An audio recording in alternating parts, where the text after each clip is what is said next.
How's it going, everybody? Welcome to the channel. This is Big Daddy Dave, and this is AgriBusiness Tonight. How is everybody out there doing tonight? Hope you're having a fantastic day so far. We are just getting rocking and rolling here. Will is setting up on his end, and we've got a huge surprise for everyone out there tonight. So I hope that you all are looking forward to it. Ken, how's it going? Hope you're having a fantastic day so far. It says, don't believe it, I beat Jonah and whiskey, LOL. That's pretty good. Now, unfortunately, I will say that I was a little bit late to the game when it came to setting up the stream and doing all that stuff, so I wouldn't be shocked if, this just kind of flew under the radar. So that was personally my bad. I was still kind of, still riding high off of the conversation I had earlier today with Rusty. Again, big shout out to Rusty Money for doing the Farm Sim Talk.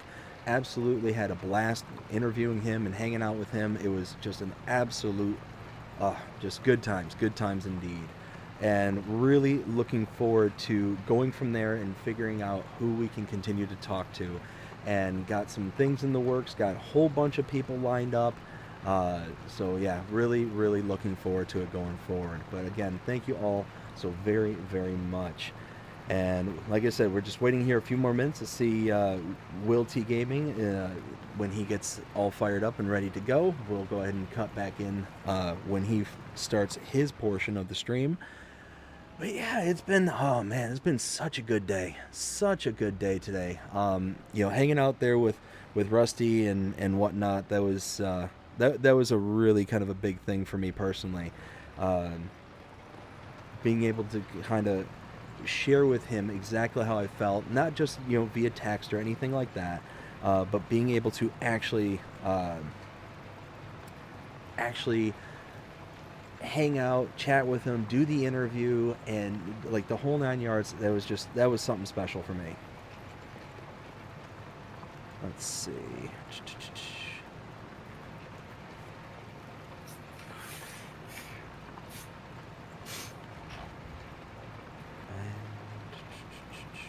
Oh, there we go.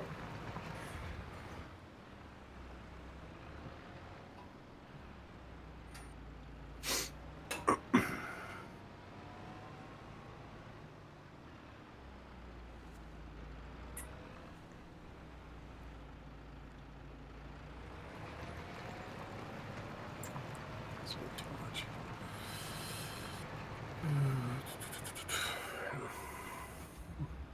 All right, Will T, we are live on my end and good to go. Yeah, same over here. Beauty. I'm pretty sure I spelled business wrong. Oh my Just goodness. get an I in there somewhere for sure.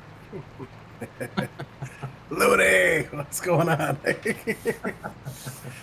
So the special guests that we have in store for you here tonight, for my side of the stream, we've got LooneyFarmGuy. Holy smokes, I'm super excited about this one. Looney, how you doing tonight? I'm good. It's this is something new for me. Well, not really. Well, yeah, yeah, cool.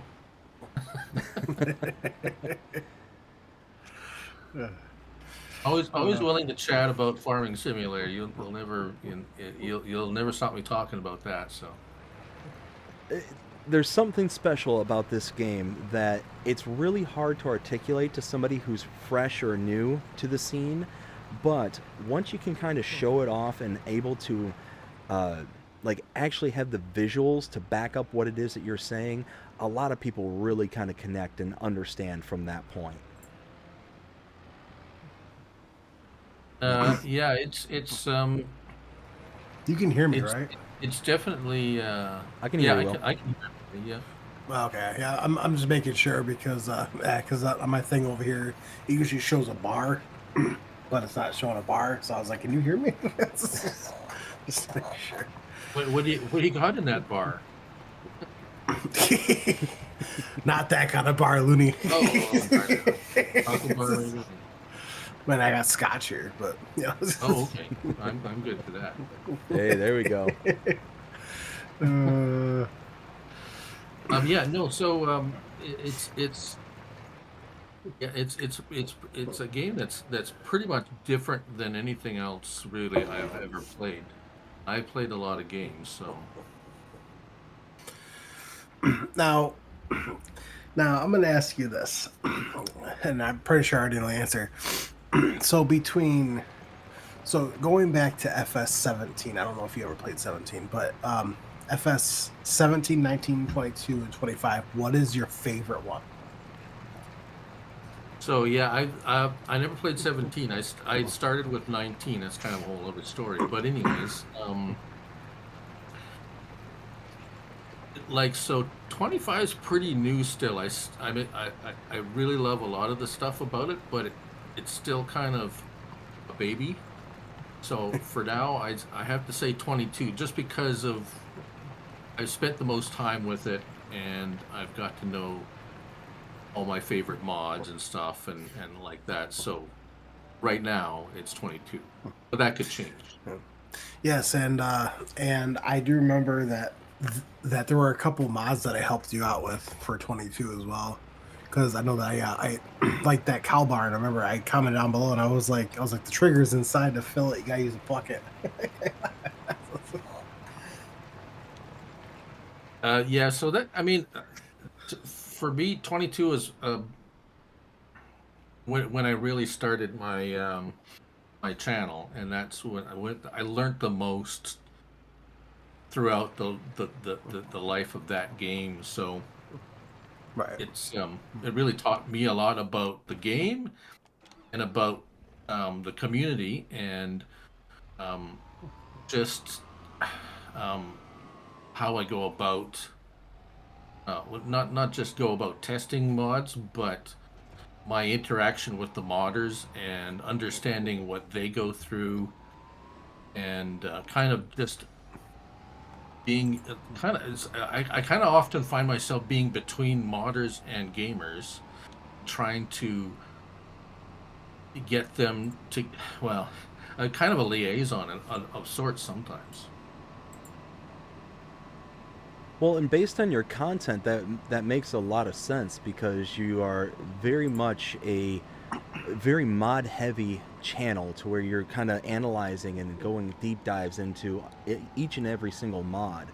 I know me personally, whenever I have like a question about a mod or something, that's the first channel I go to. One, because it's the easiest one to find any answers for. You can just go to the one mod that you're specifically looking for, and there it is. Yep. Yep. And that's actually that's what I mean. That's what kind of started me on this journey was when I first started playing it. I didn't even know there was mods, so kind of a lot of like a lot of players. For me, it came up free on the play. So I'm on a PS5, so I'm a console gamer. I don't really fool with PC. So when it came up on the PlayStation Plus free game, I just downloaded, and it's like, maybe I'll look at it one of these days. And after, finally one day I got bored enough and started it up, and it's like, oh, what's this? This is interesting. This is relaxing. This is like just sit back and harvest a field, or Oh yeah. mow, or whatever, and then and eventually it's like, oh, what's this category? What's this mod thing in the menu? And then it's like opening the windows in a dark room in a sunny day. It's just like, oh. Yeah. So where was I going from with this?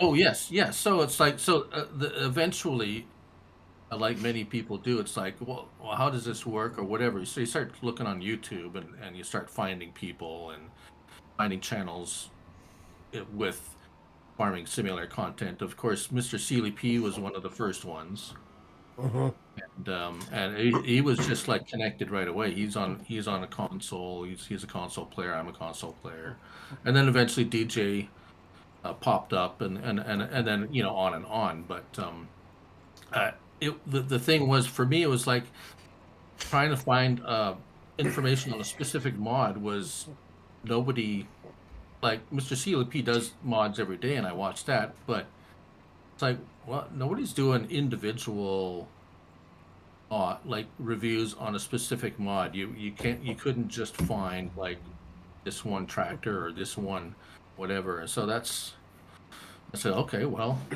we'll do that. Looney, just to let you know, because I just looked. Bill's won.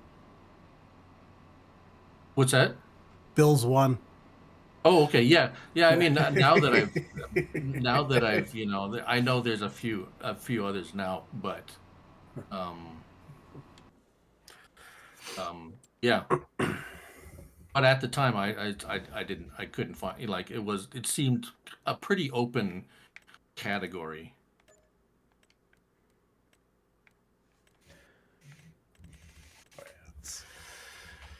So, you do you mainly stick with just mods on your channel, or do you do other bits of content as well? So I do, well, actually, for 22, I did a lot of how-to or beginner type videos to help new people just starting out in the game, and just like, oh, how do I sell product, or how do I harvest a field, and a few of those things. So actually my most popular video is how to find and download mods, which is kind of interesting. It seems to be one of my top viewed videos all the time. But I do some let's play I did some role play, let's play. I did at the very beginning, I did do interviews as well with some of the other content creators. And what I actually did was I would set up a multiplayer, and we would The Forget has become a member. play around on the map, and I would ask them questions and stuff like that. But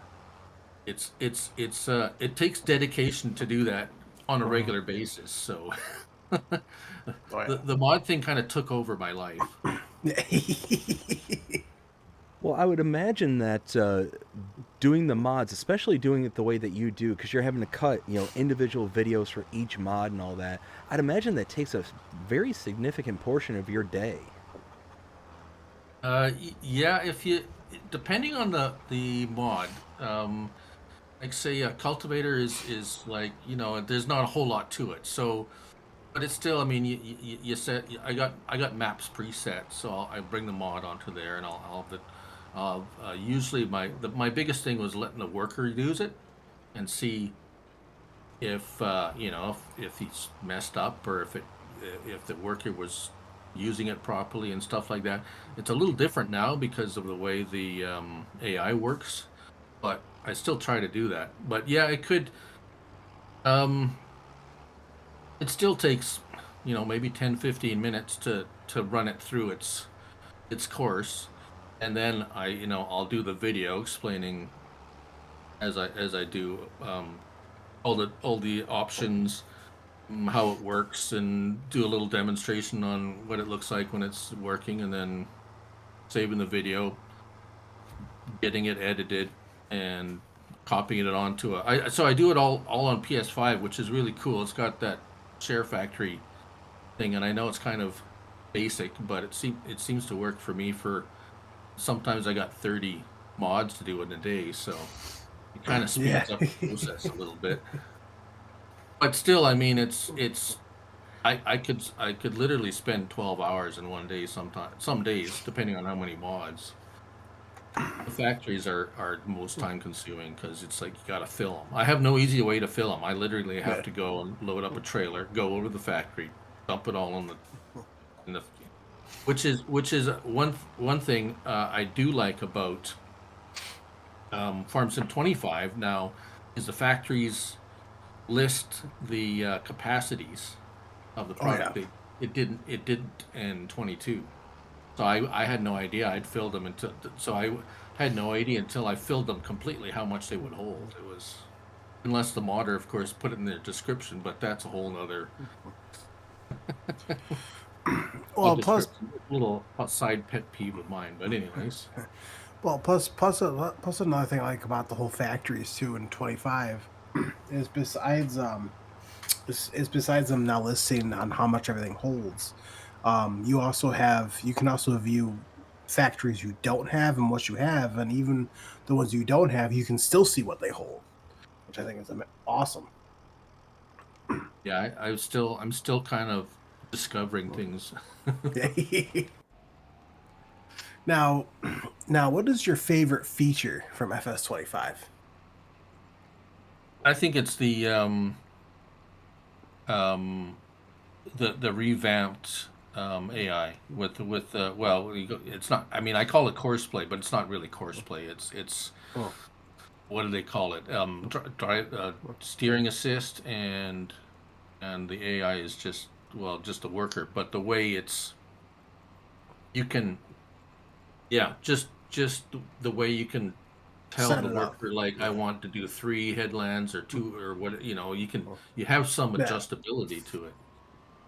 It doesn't Oh matter yeah. the shape of the field. Before in 22, it's like, if I went onto a map and I seen a bunch of odd shaped fields, I said forget it, because it's like the work like in a lake somewhere. Yeah. I think it's funny though, well, that you say that, because I was playing FS25 on my Xbox the other day, Yeah. and and so I hired a worker to drive back to the farm, and out of the blue it says it popped up saying, it was helper H is blocked by an object. Helper H is blocked by an object, and then it went away. I'm like, okay, well, maybe it was just a car. And then not even a couple of seconds later, it pops up saying uh saying helper H is no longer available. We're Vehicle like, oh, broken. Vehicle broken. So I ended up tabbing to it, looking where it was. It was in the water. It's like, oh. how do you drive into the water where you're supposed to go? Uh, So yeah, so I never really trusted the sending a worker off, to deliver something. I never did trust it in 22, certainly in 22, and I haven't really tested it out that much in 25 to see. I mean, I did a little bit. it's definitely better Yeah, than 22. for sure. So out of, It seems to be working better the few times I tried it. so out of curiosity, in your testing and whatnot, what is like the craziest mod that you come across? It's like, oh well, it should work like this, but it just completely took a left turn on you. Well, that probably happens a lot. It's just like, it's like, how does, I mean, yeah, no, it really is, um, I can't think of any specific examples, of that I mean, it's kind of part of the process, really, unless, aside from like the simple ones, but you get something like, for instance, BC Bueller's, his what is it called, the that chemical trail or chemical Oh uh, yeah, yeah. yeah. I can't remember what it um was called either. what's yeah it just had so many attachable pieces and so many things that you could attach and detach, and how they all kind of worked and stuff. Sometimes stuff like that, just like you start pulling your hair out, because it's like it's funny, because um I approach everything as a player, as someone. So that's how I try to approach the mod reviews, as if I was just somebody playing the game. It's like, okay, I want to use this. How do I use this? Because I know, uh, from my interaction with a lot of the modders, they have a certain way of designing these things, the way they think, and it's not always the same way a player picking up the game like approaches something, or the way they think. So there's always kind of like, okay, well, how did and a lot of times I'll hit I have a few of the modders on Discord, and I will like hit them up and say, Hey, how does this work? The Because fiber dash. a fiber dash, Yes. yeah. So I mean, that we had that in 22. So, but and to be fair, a lot of things that work um that work on PC, because I know a lot of them, they do test them, so it's like, okay, well, it was working on a PC, and then they submit it and it goes through it, it comes onto console, and it's all of a sudden something's not working, and that Yeah. happens a lot actually. Well, So because they can't test anything on consoles, so they don't know. exactly, like you, and I don't think, to be honest, I don't think Giants really, they say they test them for console, but I think their testing is, does it crash the game? Is there any licensing conflicts? Okay, away we go. Very I high don't know. level. Maybe it's more than that, but you know, I find a lot of things. So, but so I mean, I was early on. I was a lot more critical, and I've learned that, okay, well, backed off a lot on that, because sometimes it's not their fault. So, Right. but, as for, I find some of there's some I wouldn't even. There's honestly, there's a few that I just say no. I'm not doing it. I think what was that? The The BGA. modular BGA. I looked at that and it's like, oh no, I don't have 3 days to figure this out and make a video that 50 people are going to watch. It's not. It's like, you know what? I'll let Mr. Seeley P do that. He's good at that kind of thing. I even think he struggled at that one, but I mean, he did well. I mean, DJ Goham even struggled with it. I mean, he absolutely loves it, but he struggled with it. I mean, I have it installed, but So hey right, guys, I'm sure it's fantastic, but it's just it for. I mean, I'm also looking at it for most people that most gamers that like that watch my videos are the guy that comes home from work and he's got about an hour to play. yeah, He's gonna say like, is this something I want to download and try and spend an hour of my time trying to figure out how it works, and that's it? Or do I want to just sit down, enjoy, and play the game, and know that I can download this mod and use it, and it's that. So that's kind of the other place where I'm coming from. right. hey guys, real quick, BC Bueller's in my chat, and BC Bueller, thank you for joining us here tonight. Says I'm Oh, working cool. on trying to add a section to the in-game help section for the Fiber Dash. Oh, cool. Okay. So that's awesome. That I just wanted to throw that out there because it seemed kind of pertinent. Nice. Absolutely. BC Bueller. What's going on, BC Bueller? Now, now, Looney. Now, like, what is your personal opinion on baby animals, dynamic pastures, and ground deformation? Wow. Okay. Anything to add to the animals is cool. So I mean, I'm not a huge animal husbandry guy, but I will dabble with it a little bit once in a while. I think that's.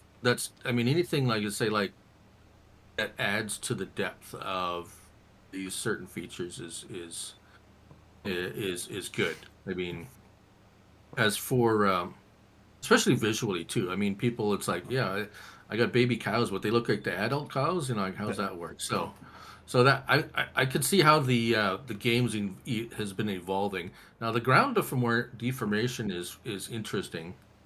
Again, just another added. It just adds depth to the. I like it all. It just adds depth to the game, a little bit more of realism. Not everybody likes realism, but I I mean, do.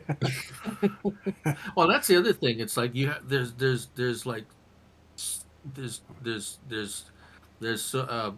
you know, some, like, there's some people that do nothing but like I want this to go 100 miles an hour, and I want to, Right. I want the DJ. back rate to be instant, and and then there's the other people. It's like that mod, that they shouldn't allow that mod. That's not real. It's like okay, well but the beauty of it is you can play the game any way you want. That's what I tell people. It's like, if you don't like it, Don't download it. don't use it. Exactly. Don't download it. Don't use it. If this is why I got a video on it. It's like, this is what it does. You don't like it? Okay, well that's you watch it. You watch the video. It's like, oh, that's not real. Okay, well don't use it. Now you're not going to waste your time downloading something and seeing it's like, oh, this thing goes like 50 miles an hour. I don't like that. It's like, okay. So that's the great thing about it, is that there's options. I love options. Well, I do know because I did reach out to Chalky and Marcel from Giant Software, and I was like, yo, just an FYI, you do understand that calves aren't fed TMR, they're fed milk. So they said that I know that that Chalky got back to me, and he stated that that they're going to look into it and maybe change it down the road. Oh, nice. I mean, and if okay, so for example, if you get like a small like cow barn, you get calves, right? Over time, after a certain amount of age, you'll actually see them grow to actually be the next size up, and then the next size up. It's not like they vanish and poof, here comes another one. And then after like the reproduction, the bar is 100%, and then it goes back down to 0 and starts all over again. You'll see a baby calf. You'll see a calf in the field, which I think is awesome. Right? Yeah, for sure. My animal pet peeve for 22 was you couldn't feed cattle silage. It's like, why not? my uncle Michael had cattle for like decades, and he had a pile of silage, and he'd just go with the front end loader, grab some, and throw it in the trough, and the cows ate it. It's like, why can't we do that? That's, I understand adding minerals and other stuff to it is like, come on. I'm now we can, so that's good.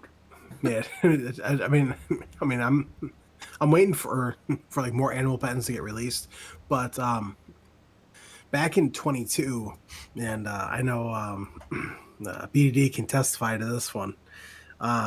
So I played on the map Alma, Missouri. Fantastic map, which it is coming back to FS25, which is awesome. Actually, we got news about that later. I had 7,800 head of cattle on that farm. That's a lot. Oh yeah. Yeah, I had what was it, like 800 hours, something like that on there. Oh, I would never have that much time to spend on anything. So I mean, I have, by the way, spent most of 2 days taking trees out of my out of a map lately, though, on 25. Ola Holder's, what was that map called now? Oh, New Frontier. The only modded map we have right now. So. Yeah, the New Frontier. I think that's what it's called. Yeah, that one. It's got a lot of trees on there. It's taken me forever to get rid of the trees. Well, there's actually a hidden feature on that map that a lot of people don't know about. Oh, really? Obviously, I don't know about it. well, BDD, I told you what it was. After it rains, you can actually get stuck in the mud. Yes. Oh, you see, I play 1 day a month, so I don't get a lot of rain. Yeah. So Looney, just out of curiosity, one running theme that I hear whenever I talk to other content creators or anybody else in this kind of shared space that we have is that they don't get a whole lot of time to be able to actually play the game, and I feel the same way. Is you're really more focused on creating content and pushing out what you can, and not really actually playing the game. how much play time do you actually get in a given day or week? Well, it kind of all depends on how many mods I get that get released. So, I mean, if we get a couple of days that we don't have any mods or only a couple of mods, then it's like if I'm not burnt out by burnt out from the being on the game all the time doing all the mod testing, then I'll probably spend some time. So the last few days um I've been just like taking out trees on the map there, trying to expand my field. So actually, it all for me it all depends on what's come out for mods, and then life in general, right? So Well, I personally feel like we're gonna get a decent amount of mods tomorrow. That's what I personally feel like. yeah, I thought last week was going to be like, the floodgates were going to open, and they kind of like open for a bit, and then it's just like bam, they slammed shut, and that was it. It would be like, Well, I know why. llama. Well, I not guess. actually. No, it's not because of No? that. And I will get onto that later on when we talk Okay. about the news. So, I already told BDD, so he already knows why. Yeah. Okay. I'm in a few loops, but I'm not in that loop, I guess. Well, do you want to talk about mods now, BDD? Let's do it. All right. So the very first one that we got, which I'm happy it came out early instead of late, is the Palefinger FLC 253 pack from Black Sheep Modding. So this one here, I think this is one of the biggest sleepers that we had in FS22, and here's why. Me personally, I completely ignored this mod, and I regretted ever ignoring it. It wasn't until the very end of 22. It's like, yeah, let me give this a try, and yeah, it's a great mod. Being able to carry around, your fork truck around with you, and being able to do whatever you need to do with it attached, kind of thing, it's amazing. That's one of the coolest features, and I'm going the wrong way, that I think could have ever been implemented into a specific trailer and a trailer package kind of thing. Yeah, and it comes with 3 different trailers too. Absolutely. So. What about you, Looney? What do you think? I like it, and not because I like doing pallet work, because I don't. I'm the first one to go and grab the auto pallet trailer. Not have to deal with pallet, but we actually like around where I am, you actually see the odd one of these driving around. Mostly it's landscaping companies with sod, rolled up grass, and they have these things so that when they're unloading sod at a work site, they just you got your forklift with you. So that's one cool part. The other thing is it works really good. I mean, it's an excellent mod. It works perfectly. There's like no issues other than your normal pallet issues that like the game has in general. But as for mod design and options, it's got a lot of options, but not too many options. Right. I mean, being the size 40.76 megabytes, that's not bad. Or something like Not that. for what you get. I mean, you get and then the 3 trailers, and they have like, I mean, there's some nice options, but it's not loaded like over. You're not overwhelmed by the options. So. Right. Let's see here. The next one is the Lizard SM72 and 82 by Agritono. So we kind of touched on this in last week's chat, and again, I'll kind of restate my position on it. I think it's a good mod, like it's a good model, everything like that. Nothing wrong with it. The problem I have with it is that it's so wide that you might as well just have bat wings on the back of your tractor. and it's like, don't get me wrong, like I said, I think it's a brilliant mod. You can get a lot of plowing done in a very, very short amount of time. But trying to make your way anywhere, especially if you have your map with traffic on, is next to impossible. That's why, I mean, me personally, if I had my choice between one of these and the 6MT, 9MT, 12MT, I'm going to take any size of that well before one of these. Yeah. Well, what do you think about it, Looney? I say there's plenty of 3-meter plows out there, so you have at her. I'm taking this. This is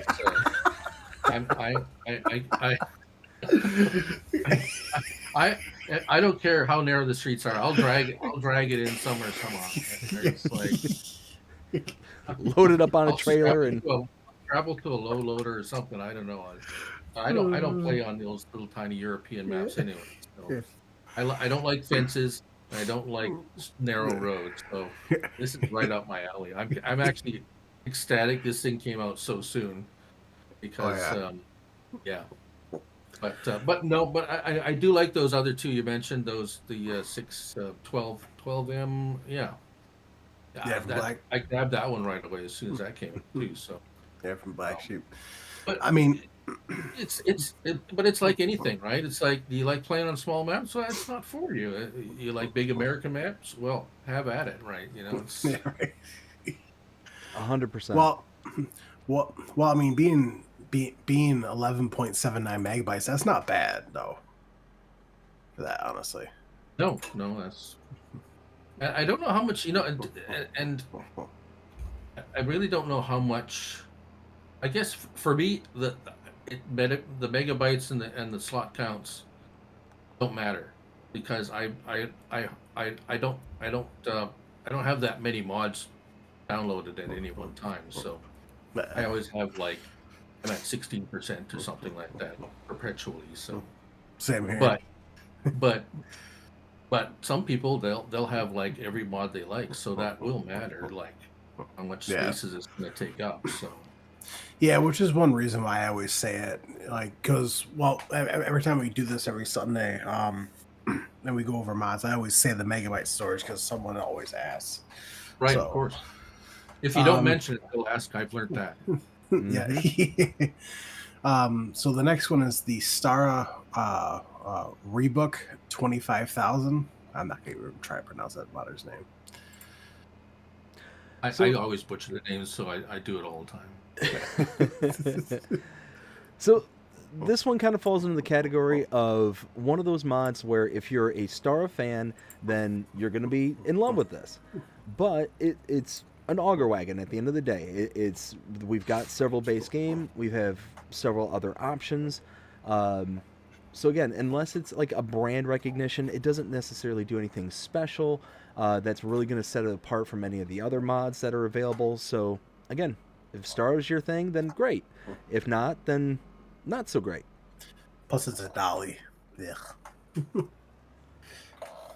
Oh, yeah, the swivel axle. Yeah. Yeah, I'm not a fan of that. Well, what do you think, Looney? Yeah, it's again, it's I always look at things like, does it work? Does it do what it should? Is it visually pleasing? So no mod is a bad mod in my, like, well, there are of course bad mods, but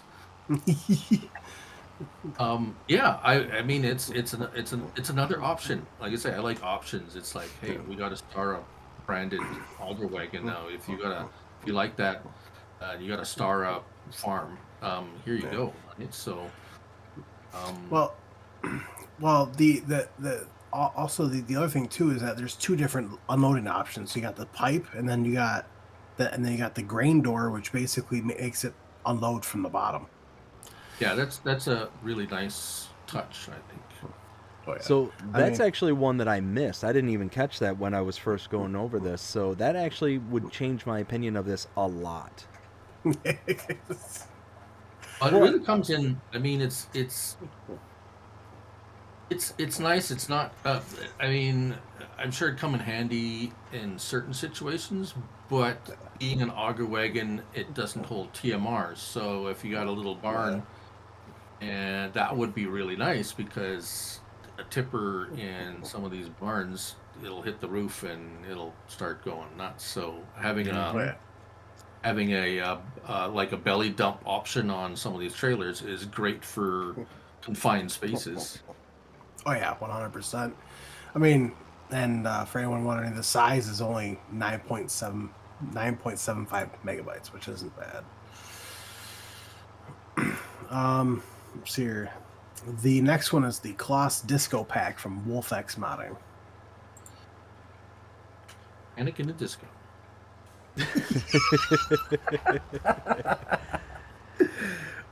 So these ones being rear deck grass cutters, they're brilliant. I think they're a great mod. They look amazing, and especially for those Kloss farmers out there who wants the Kloss equipment, it's going to be right up your alley as well. Exactly. So it's a typical single edge batwing mower. Yeah, it's great. Well, I know that. I mean, I would definitely use this like on a European map more than an American map. For sure. The other thing too is that this mod actually has a realistic winding up tone and speed and turning it off as well, which I think is awesome. Well, what do you think, Looney? Yeah, it's basically a nice basic mower set that's Kloss branded. I mean, they work as they should. They don't have a lot of options. If you just want a nice simple, you want to slap a mower on and go mowing, it's like here you go. It's there's no windrowing option or anything like that. The workers seem to use it fine. I mean, I to be honest, I haven't found a lot of mods that the workers, the AIs don't know how to use or use them properly or whatever. Except for the new BC Bueller's Steed Hawk. That did get fixed, so I'm very happy about that. Okay. Yeah, it was again another example of, hey, it worked on PC. When it came to console, it's like it's not working quite right.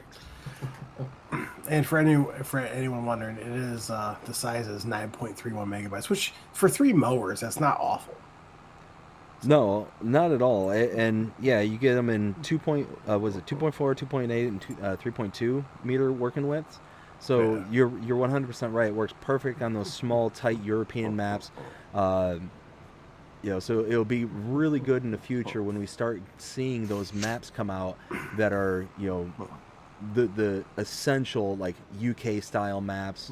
Tight hedges, tight roads, all that stuff. Tight gated entrances. Oh yeah, absolutely 100%.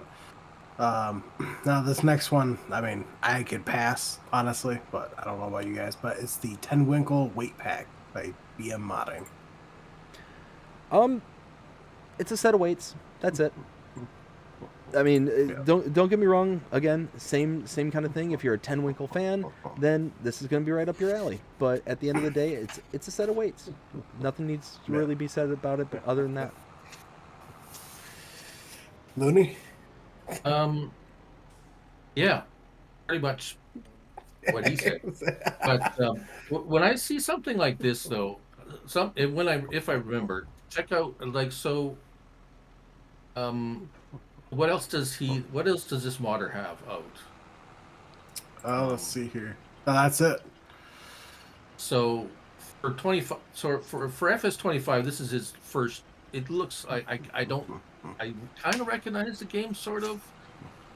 I try to look at okay, is this guy's first mod submission? So if this is his first submission, his first time submitting a mod, it's like, you know what, he's trying out the process. He's like, okay, he's starting small. He's not trying to make a big complex mod. He's like putting out something simple. Does it work as I mean, it's a weight. Does it work as a weight? Does it have some, if I remember, there's some color options. So it's like, hey, you know what? Good for you. Right. Oh yeah, absolutely. And I don't ever blame anybody for any kind of mod that they make. I'm eternally grateful for every single modder out there, regardless of what they make, how they do it, or anything along those lines. They're at the end of the day, they're creating uh, additional content for the game for us for nothing.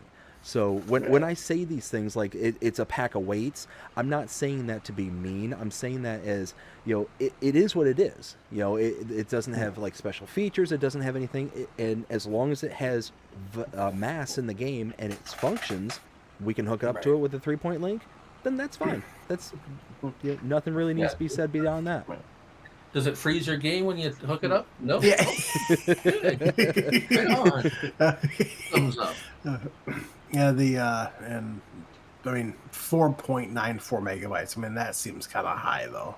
But that's just yeah. I mean, but I mean, like if this is his 10th weight he's submitted to Mod Hub, it's like meh. But I tried to.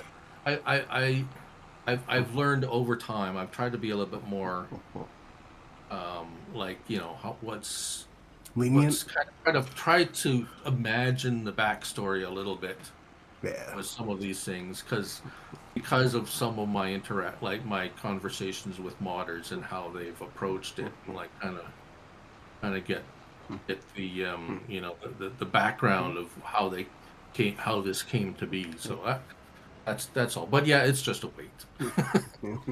Well, you mentioned that it's almost 5 megabytes to download. I mean, there does. I'm looking at the pictures right now, and there does appear to be certain features about it that does seem to kind of bump up the value. Like the one I'm seeing, it does have that kind of front point indicator, that little nubbin on the very front of it, to where you can, if you're in first person view, you can kind of gauge where the front of your tractor is, kind of thing. So. Or like the fork. I think if I remember, this one had a pitchfork. hay fork that you could, like a decoration. Although unfortunately, if you had the hay fork on there, the hitch wouldn't work. Yeah. Now, Looney. Now, did you know that WolfX modding used to be White Bull modding? No, I did not. Yep. That's good to know. Yep. Yep. So the next one is the Mixer and Fermenter by Grimlock RRC. I actually like this one. I actually adore this mod.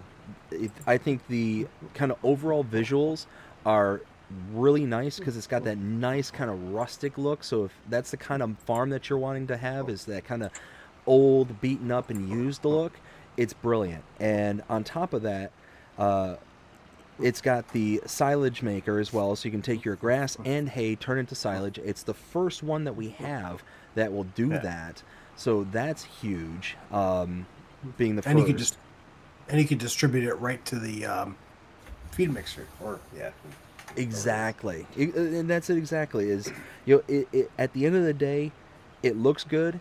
It makes your TMR and it makes your silage with the 2 separate mods that are a part of it, and it's less than 2 megabytes to download. Holy smokes. That's a win all the way around. Well, 1.51. Yeah. The only thing is that there are no like those wrench icons to be able to like actually see it, so you have to go to the menu, which isn't really that big of a deal. But how about you, Looney? But I hate to be a negative nanny, but it doesn't take chaff for some reason.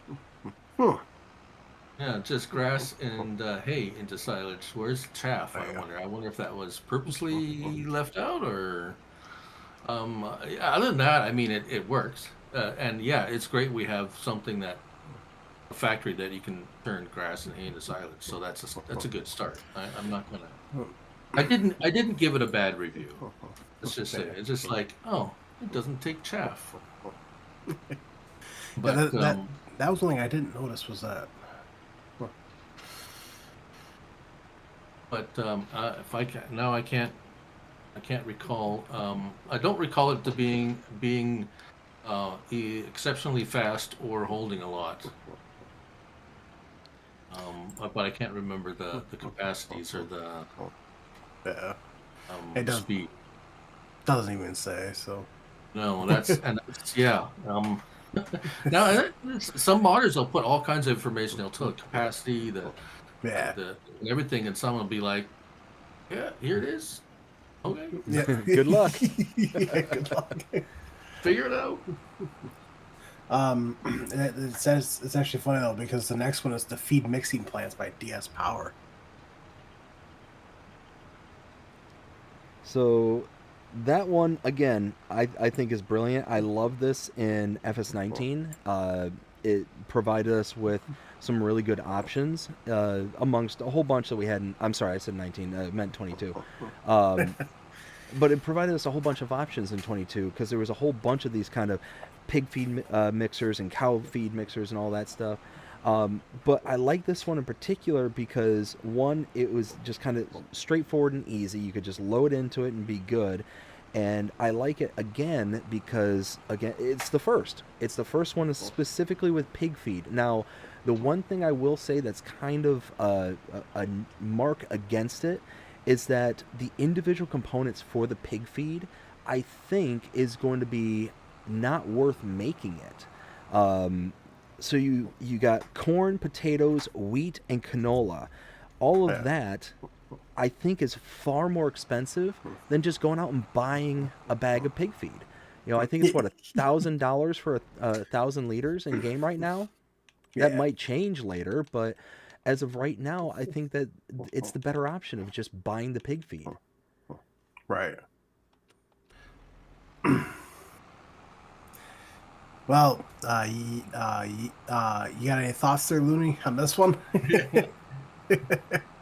Yeah, so it's like this was like last week. I'm trying to remember what I had for supper today, and I'm trying to remember what this was. But it's starting to come back to me now. Now, so I have a couple of pet peeves about factories and silos and stuff. And the one I have about factories is, can you remove the raw product out that you put in into a factory? And if I recall, I could be wrong, but I think once you put the stuff in this one, you can't get it out unless you make the product, which now I can't remember.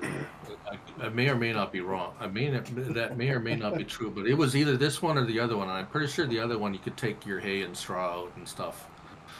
But I think it was this one, which is kind of odd because the if I also remember, I think this recipe does it say? Yeah, the capacity was all the same, like the same amount, but the recipe is not even, right? So you got corn 450, potato 15,000 or 1,500, wheat 450, canola for pig food, but you can, I think it was the TMR was the worst because you could put the same amount of mineral feed in as a capacity as all the other ones, but you couldn't take it out, and then it wouldn't get used up the same rate. Whereas I think the other factory was the capacities were matched to the recipe, whereas if you filled them all to capacity, they would all get used up. Yeah. Equally, making the whatever it was, the product, and they would all empty at the same time. So it's one or the other. Either you make it like that, or you make it so that you can take out product from a factory. But that's Yeah. I mean, it being less than seven megabytes isn't awful either. no, it's decent. And DS Power's made a lot of factories like that. It's a very recognizable name. So he's. Oh, yeah. Now, and not that it didn't work or anything, it worked fine. So. Oh yeah. Now this next one, if I watched your video on it, I'm pretty sure that because I do remember watching it. I'm pretty sure recalling that you really like this one a lot, but it's the Bailey High Lift trailer by Ross and Mods. Oh yeah, yeah. I always like stuff that does something different. The nice thing about this is that there is a hitch in the back, so you can like dolly chain these together, but you can actually fold the hitch away too, which I think is awesome. Right. This one I do remember. Yeah, I mean, this trailer is, I think, absolutely brilliant, because it works like a trailer, and it, almost has the same functionality as a auger wagon, except like Looney was saying earlier, it takes all the individual products, so you're not missing out on like the TMR and stuff like that. So it's the most functional version of an auger wagon. Yeah, Right, and we don't. This is the only trailer you can easily refill a lime spreader in the field with. Oh yeah, Absolutely. It's not bad. I mean, it holds 17,000 liters, so which isn't awful. But you see, the auger wagons don't hold limes unless you. I mean, we had a mod for that in 22, but Yeah. so yeah, it gets a little. Yeah, it makes this thing. Yeah, it makes things easier. Yeah, I mean, it is 18.42 megabytes, but like the amount of detail that's in this thing, it definitely shows it. Yeah, and then Ross and Mods always makes top-notch stuff. Yeah, Absolutely. and they also made that JCB Fast Track 4000 icon, which I really like. So when it comes to like trailers for me personally, and I kind of take in several factors into my trailers, and one of which is the cost to the amount of stuff that it holds. In this case, 38,000 to buy and a little over 17,000 liters to hold. So you're basically spending $2,000 per 1,000 liters. It's pretty close to that. So it's pretty expensive per 1,000 liters that you get. So the other part is, does it do something special? And in this case, it has that high lift function, which just makes it to where it's just really useful for other things. And then the last thing, but certainly not least, is the size of the download. Just shy of 20 megabytes to download. There are certain times where I break my own rules to say, okay, this feature is good enough to where the amount of download space is acceptable. In this case, being 20 megabytes for a trailer, that's a lot, but I think that this one, because of the party trick of the high lift, is beyond worth it. Oh yeah, 100%. 100%.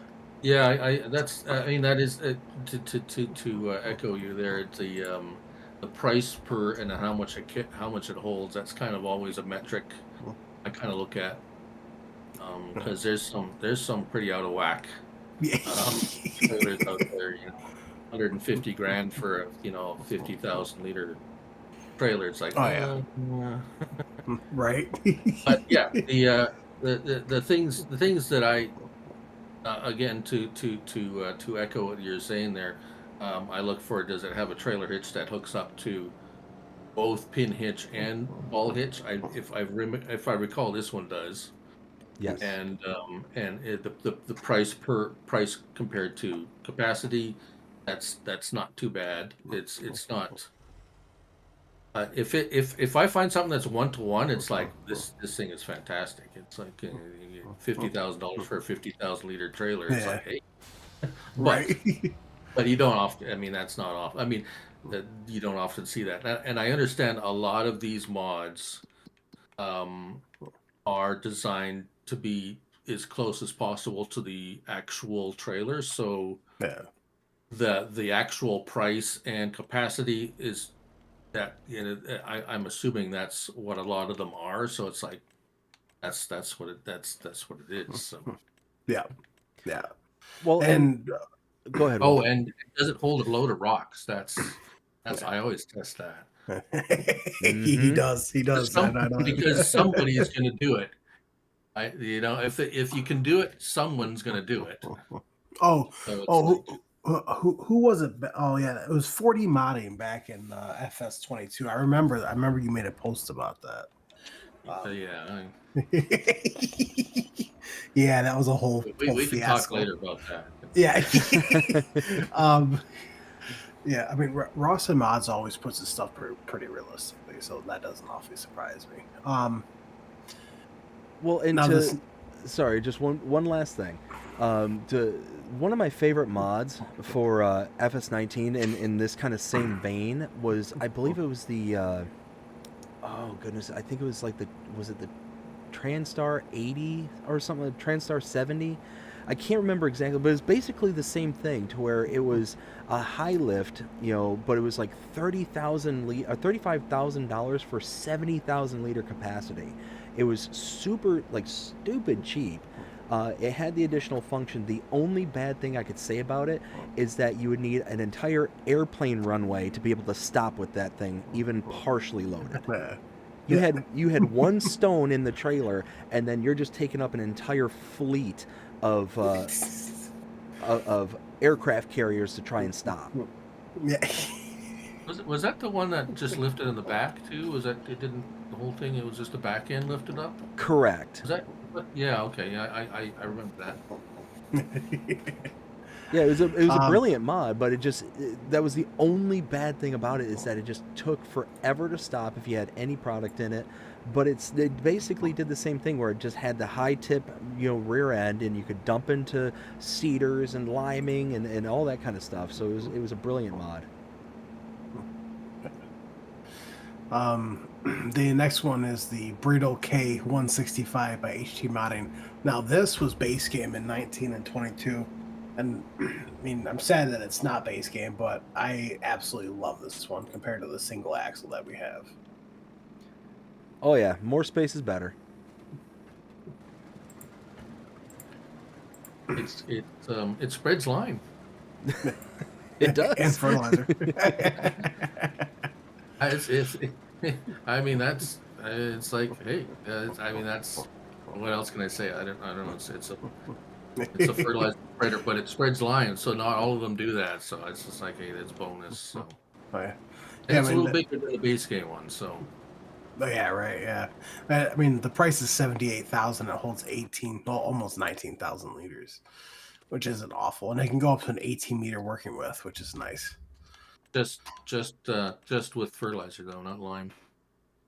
That is right. Mm-hmm. Yep. Yeah, it's like reduced width for lime, which is fairly common anyways. So it's not like it's. Yeah.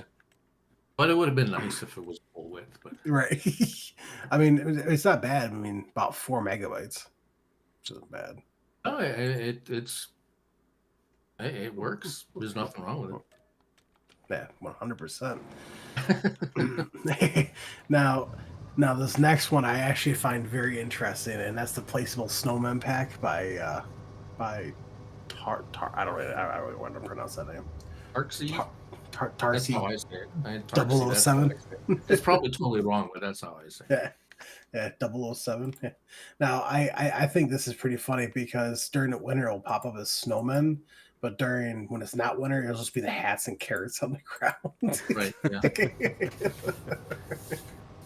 It took me I think it took me about an hour to get it to snow on my test map for those darn snowmen to appear.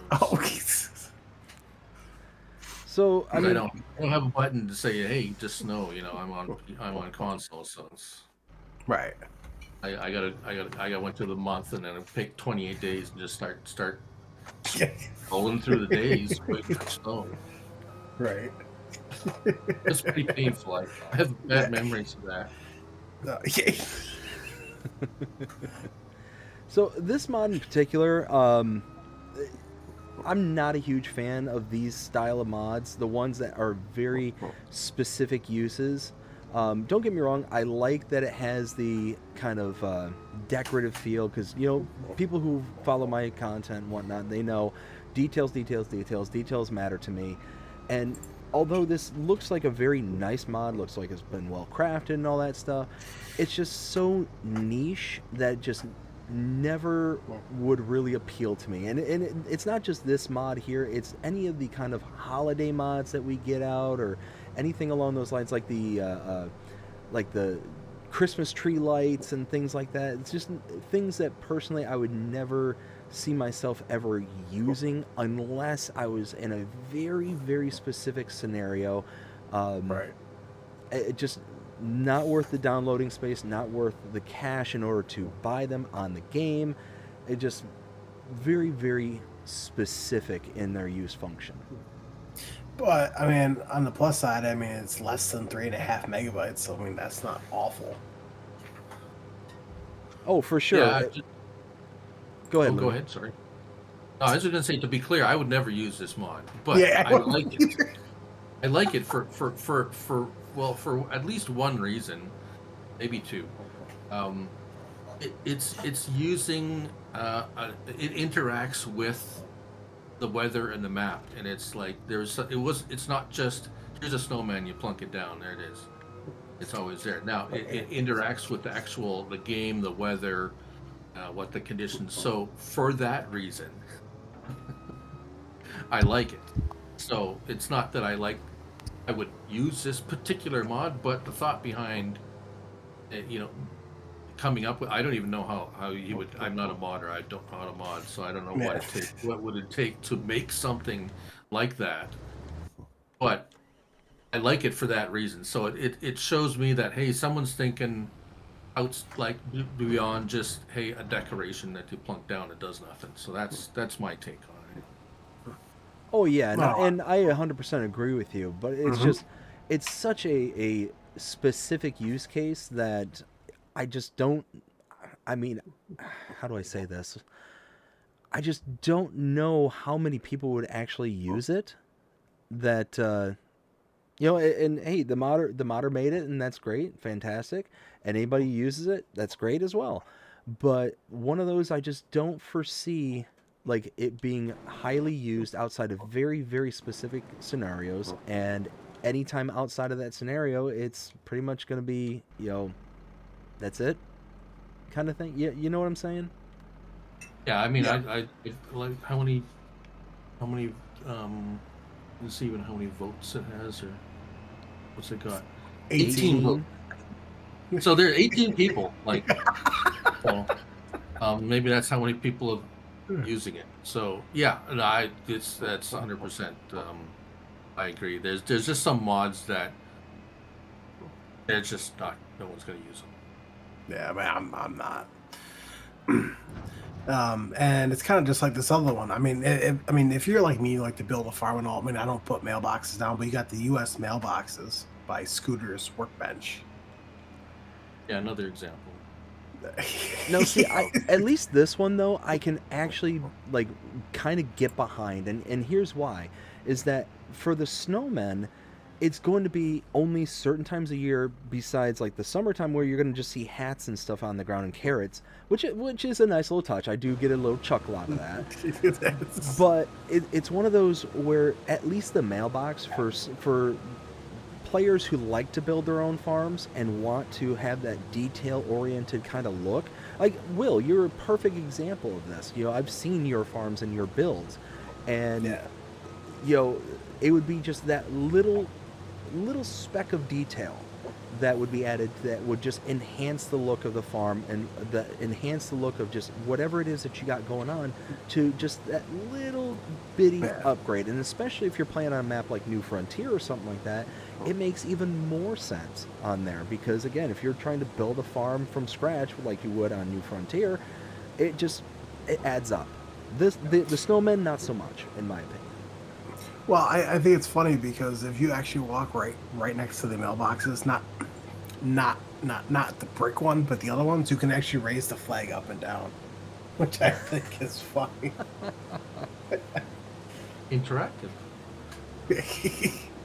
Oh, it's funny. I had a comment on this, the video I made on this. Is like, well, they should. Wouldn't it be cool if you put one of these up and a mail truck would come by once in a while and stop at the mailbox, and the flag would go up and it would take off. It's like, well, maybe for Farm Sim 20 8. Yeah, That would be cool. Yeah. Oh yeah. Yeah. I mean, being for less than 2 megabytes is not awful. Well, my farm dog Max is barking at the back door, so I got to go let him out. If you excuse me for a couple minutes. Like, all right, man. Absolutely. If you want to catch up in your chat, then man, while we're waiting. Oh yeah, good call, good call. So I want to thank everyone so far for hanging in there. I hope everyone's enjoying the conversation so far and what we're got going on here. I want to also give a big shout out to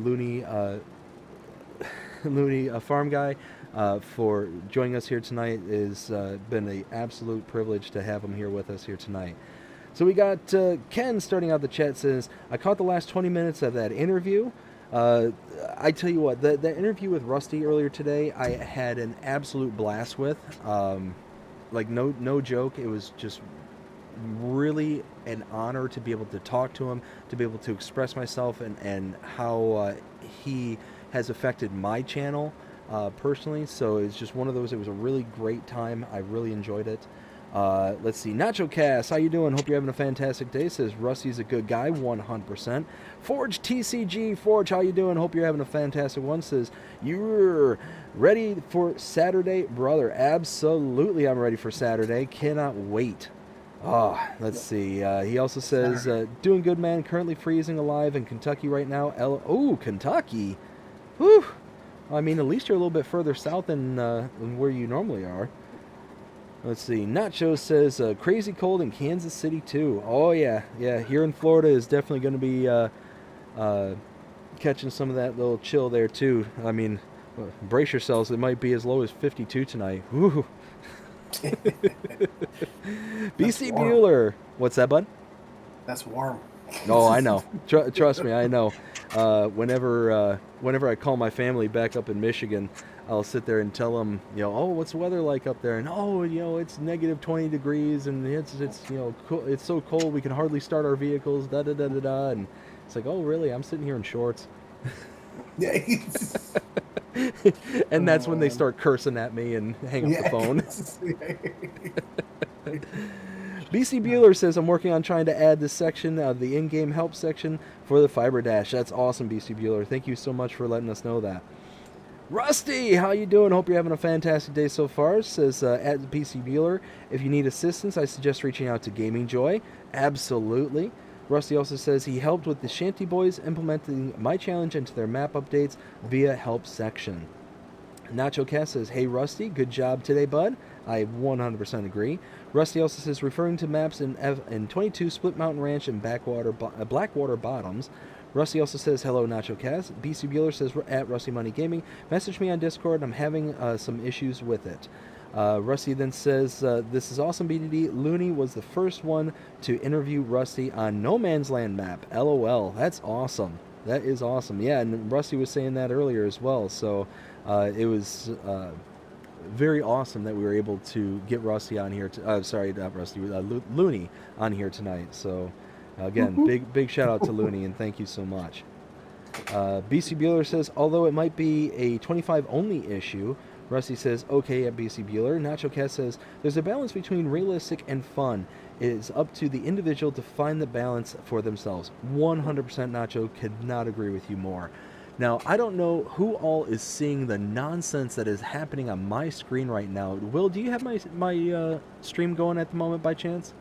I do not. I got like three things open right now. So, so I don't know what is happening, but on this portion of the map, so I'm on Zelonka right now, and there they go. There's these little black lines that are just like darting all over the screen at certain intervals. Like there's almost like not collision. What is that? Parallax inclusion issue on the map. I don't know what's going on, but it is. It just keeps just like slanting all over the place. I don't know what's going on. Whiskey, how's it going? Hope you're having a fantastic day. Says hey there BDD, and hey there to Nacho. Nacho says hey to Whiskey. Whiskey says hey there to WillT. We got Rusty saying message sent to BC Bueller. Whiskey says hey there LooneyFarmGuy. Whiskey also says hey to Rusty. Kiwi Sim Farmer, how you doing? Let's see, we got going through some of these. Ken says, it even surprised myself, LOL. Matt, how you doing, Matt? Hope you're having a fantastic day so far. Says, hello, everyone. Mr. T-Bone 39 says, hello, everyone. Wait a minute, is this the Shanty Boys? Matt and Mr. T-Bone? Out of curiosity? Whiskey Creek says, hi there, Matt, and hi there, Mr. T-Bone. Mr. T-Bone says hi to everyone. Matt says, hello, Whiskey Creek. Rusty says, welcome to... See, again, I just got to keep reading, Will. I just got to keep reading. Hi. Welcome to all of our Shanty friends, Matt and T-Bone. Hey there, Looney. Let's see. So we can go ahead and continue. I'll catch up with the chat here in a little bit. And don't. I mean, yeah, chat's important. It's important. That's why I always try to make sure I interact with the chat when I'm doing. Well, not that I do a lot of live streaming anymore, but yeah, no, I feel interaction with the viewers is extremely important. I try to answer every message I get on my videos. I think that's, for me, that's you build a rapport with your viewers. It's just, for me, it's important. Oh, 100% agree with you there. And normally I do my best to sit there and try and read every single comment. It is starting to get to a point where that's starting to get harder and harder. Kind of good problems to have, I guess. But I do try and interact as best as I possibly can. I agree with you 100%. I got one. LooneyFarmGuy says hi.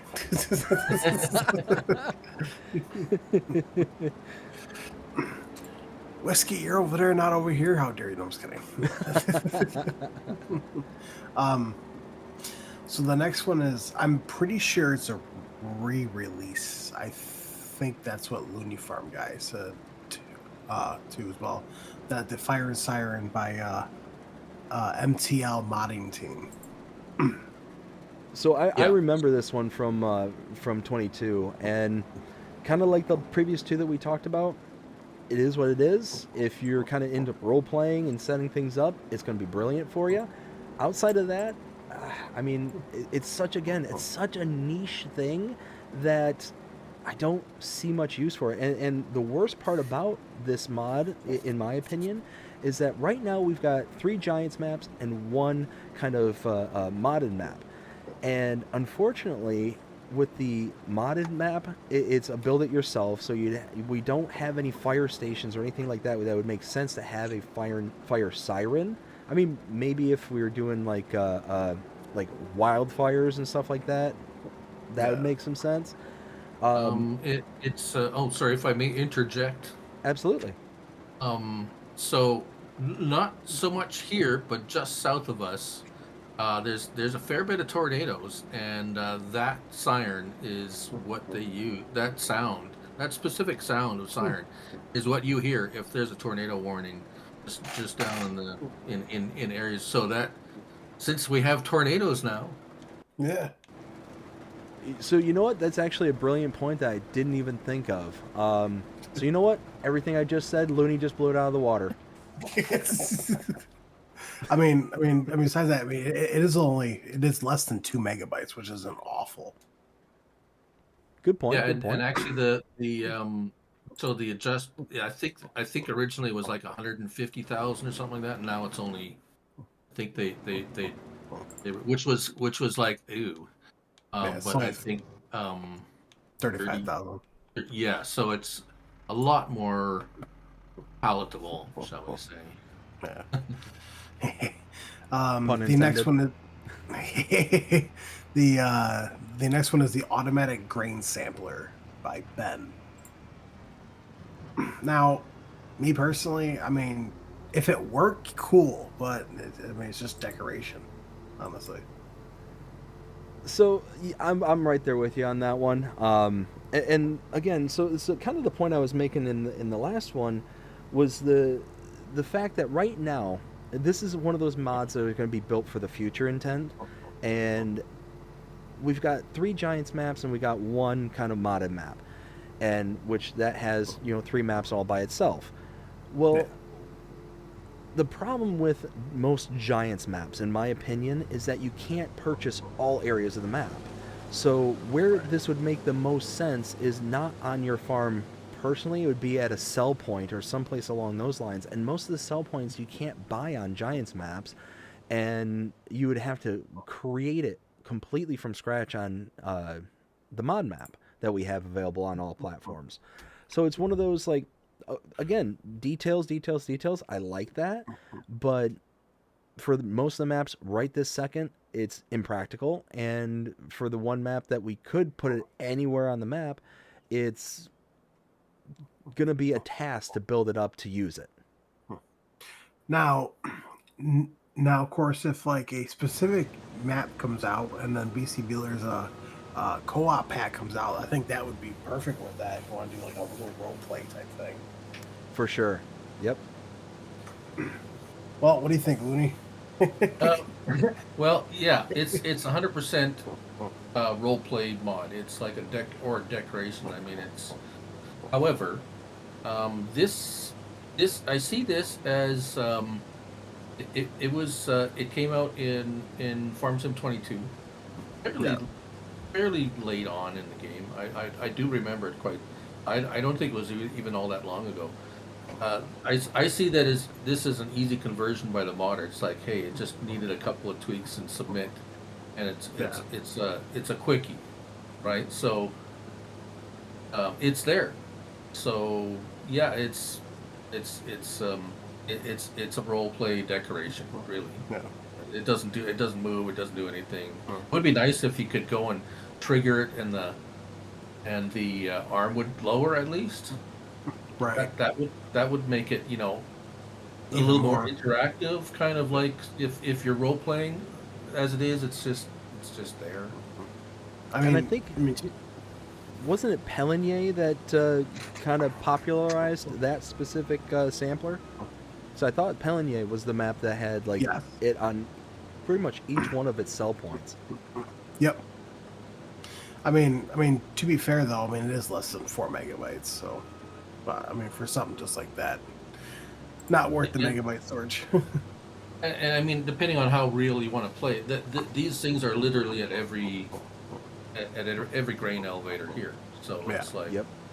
it's like they're at every grain. It's like standard thing that they all have. So Right.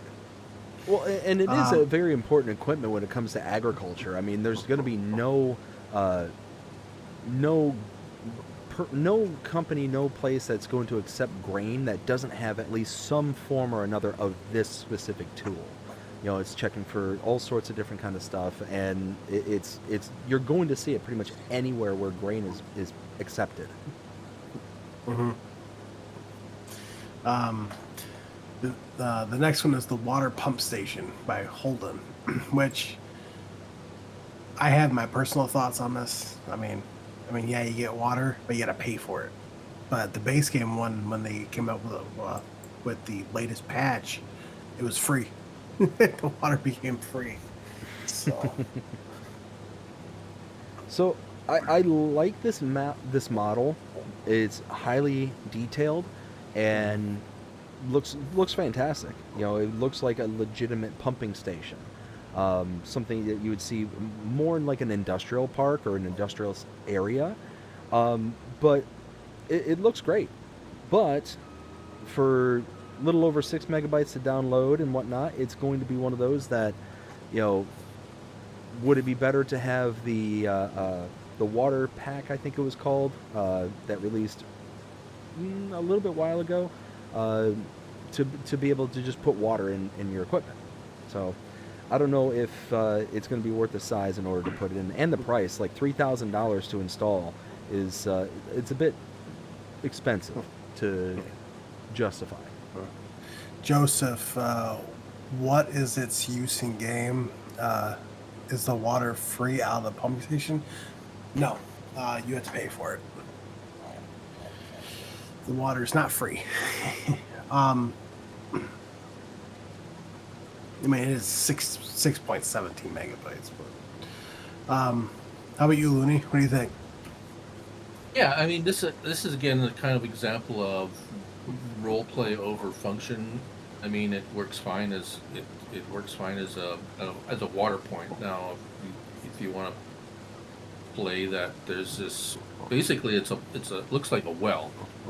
Yeah. You pull up to, and it's like maybe you can pretend to stick in your credit card and pump fill your trailer with water and go off, and it's a buy point for water. I mean, there's most water that I know of is kind of free most places, um but we see, like, I mean, we'll see probably 100 of these kind of mods in the course of this version of the game. We'll have free ones and ones that charge you money, and it's just like, which one do you like? Do you like it basically comes down to, you want to pay for water or not, and what do you want it to look like? That's So here's again another option. So it's like, well, cool. Right. Exactly. Hunter, is that all platforms? Yes, that is for all platforms. I right now all the mods we're going over is for all platforms. The next one I think I like it. I mean, I wish that it had like sell and repaint, but it only had repair. That's the workshop shed. So this one, again, it's a repair trigger. That's nice. It will fit onto pretty universal different styles of farms and whatnot. So I think it's a nice, but a repair trigger. That's pretty much it. As far as I'm aware. I mean, if you're starting out from nothing, it's not bad. I mean, $25,000. And it's also like a shed type thing, so you can store something into it. I mean, it's only 1.12 megabytes to download, so it's not like an overwhelming amount. For sure, no, and for the size, for the price and all that, it's a solid mod. Don't get me wrong, but I mean, it's just one of those that it's small. It's a little repair shop kind of thing, just meant to be like a little like one car garage bay kind of thing. It's solid. It's absolutely solid. But would I go, scrambling to my Xbox to try and download it? No, probably not. How about you, Looney? Yeah, pretty much the same kind of idea there. Although, now looking at the pictures, what I'm looking at this is goes a little bit beyond the normal little workshop, is where you don't have to go inside to fix your vehicle. Some of them, they're small, and you got to get the vehicle actually inside the shop, so you're limited to, like, I can only put small vehicles in this to repair it. This one has, like, you can park it outside and it'll still, if I recall, you can still fix it. Yeah, so I've sometimes, depending on the map I'm playing on and what kind of scenario I'm looking for, I'll be scrolling through the mods, like, I'm looking for a specific size or a specific look of a repair shed, and so this could be the right one for someone. So Joseph, harvester won't fit. LOL. 2K. Nope. 25,000. I mean, yeah, harvester won't fit in there, man. No, but that's why the outside, you don't have to put it inside. Yeah, if this part out here. Yeah. Let's see. Oops. So the next one is the Stratman Terra Vides. The loading wagon, the CFS 4601DO. I don't really use loading wagons that often, though. I'm kind of in the same vein. It's one of those that it's rare that I use a loading wagon, but when I do, kind of the same thing that I look for in trailers. I look for price. I look for the size and the space that it's going to take up. And I mean, 110,000 for 44,000 liter capacity, that's pretty chunky in my opinion. Now, the one thing I will say that is nice is it does have the silage additive system, so you can put in the silage additive to be able to get that. I think it's like a 5% yield bonus. So that's nice. I mean, when everything kind of shakes out, that's one of the key features I look for in any of my forage wagons is does it have that silage additive? That's free product essentially if you can get a hold of the silage additive for a relatively decent price. And yeah, at the end of the day, it looks nice. It looks like a nice solid mod. I think we've had previous versions of this in previous iterations of the game. Yeah, solid job. I mean, 6.22 megabytes. That's not bad at all. So your chat says, is there an up and coming maps that no one is talking about? The only map that really people are talking about is Frankenmuth. But other than it, being in testing and being under review, I don't know anything else other than that. Joe said, "Oh, I see, LOL." How about you, Looney? What do you think about this? Well, if you like Stroutman loading wagons, maybe this one's for you. To be quite honest, if I'm going to use a loading wagon, the only one I'm going to use now is the Omatana one. Yeah, so I knew you were going to say that. Mm-hmm. and I don't even use that one. I mean, we got the what's that called? The grass blower you put on the front of your tractor. The pickup, the forage pickup. Yeah. I can't remember. My brain is fried. I can't remember the names of these things, but yeah. So, or if Gaming Joy comes out with a wide, another variable width pickup set of loading wagons that do 35 feet or something like that, then maybe I'd use that one. I can actually answer this. I have this one. So I actually did an interview with Gaming Joy a couple of days ago, and he has confirmed that one is on its way back. He's working on it right now. He's working on them. But there's oh God, how many? Well, I'm sure you'll cover that about the testing list later or not. I don't know. I haven't seen anything posted for it, so. No, but I mean, Giants. We don't even know how many are waiting for testing anymore. Well, I usually get it from DJ because he usually sends it to me, and then he ends up posting it, which is super nice. And all it basically says is the number of mods waiting to be tested, and then the current average waiting time, and then the average waiting time for updates and fail. Yeah, they don't put on the number of mods waiting to be tested anymore. They put the number of days, but not how many mods. Yeah.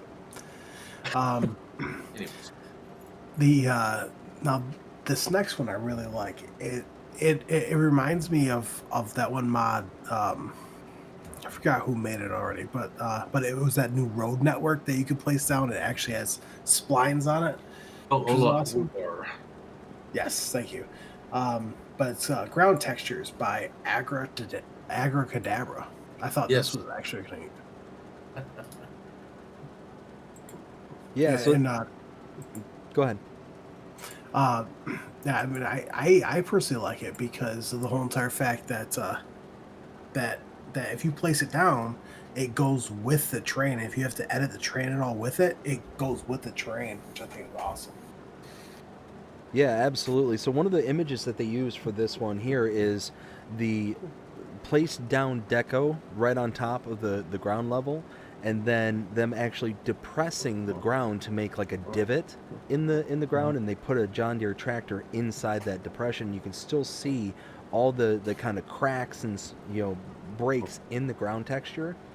I think this one's absolutely brilliant because, yeah, you're right. It reminds me a lot of the Ola Holdor splines, the traffic splines and all that stuff.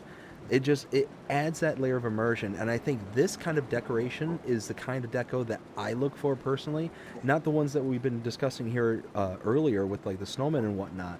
Like this one here, I think really adds that deep character that I personally look for, and makes it to where you can really kind of start to enhance your map. And for the size, I mean, you're talking less than 6 megabytes to download it. It's not that bad, and you can really add some character to your map. Jonas says, "Well, T, I can't hear you talking. Everyone else can hear me talking." Huh. Oh.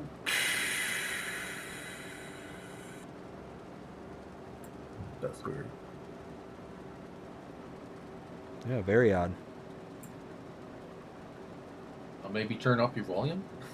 No, the guy. Jonah, right? Jonah. Yeah. Maybe he's got the thing muted. Who knows? Or can he hear us and not you? That would be weird. I gotta remember which chord it is that goes to it. I mean, because you guys can hear me just fine, right? Right. Yeah. Yep. So quick shout outs, Dust Bunny, we got, let's see, Mark Patterson and Jody and Jay Meister, Farming with Outlaw Ag, as well as Kiwi Sim Farmer. Thank you all so much for coming out here tonight. Also, we got Operatic MO78. Thank you all so very, very much. Greatly appreciate you coming out here tonight. I will catch up with you all here in a little while.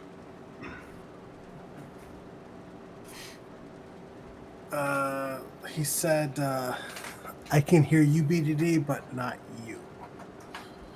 Huh.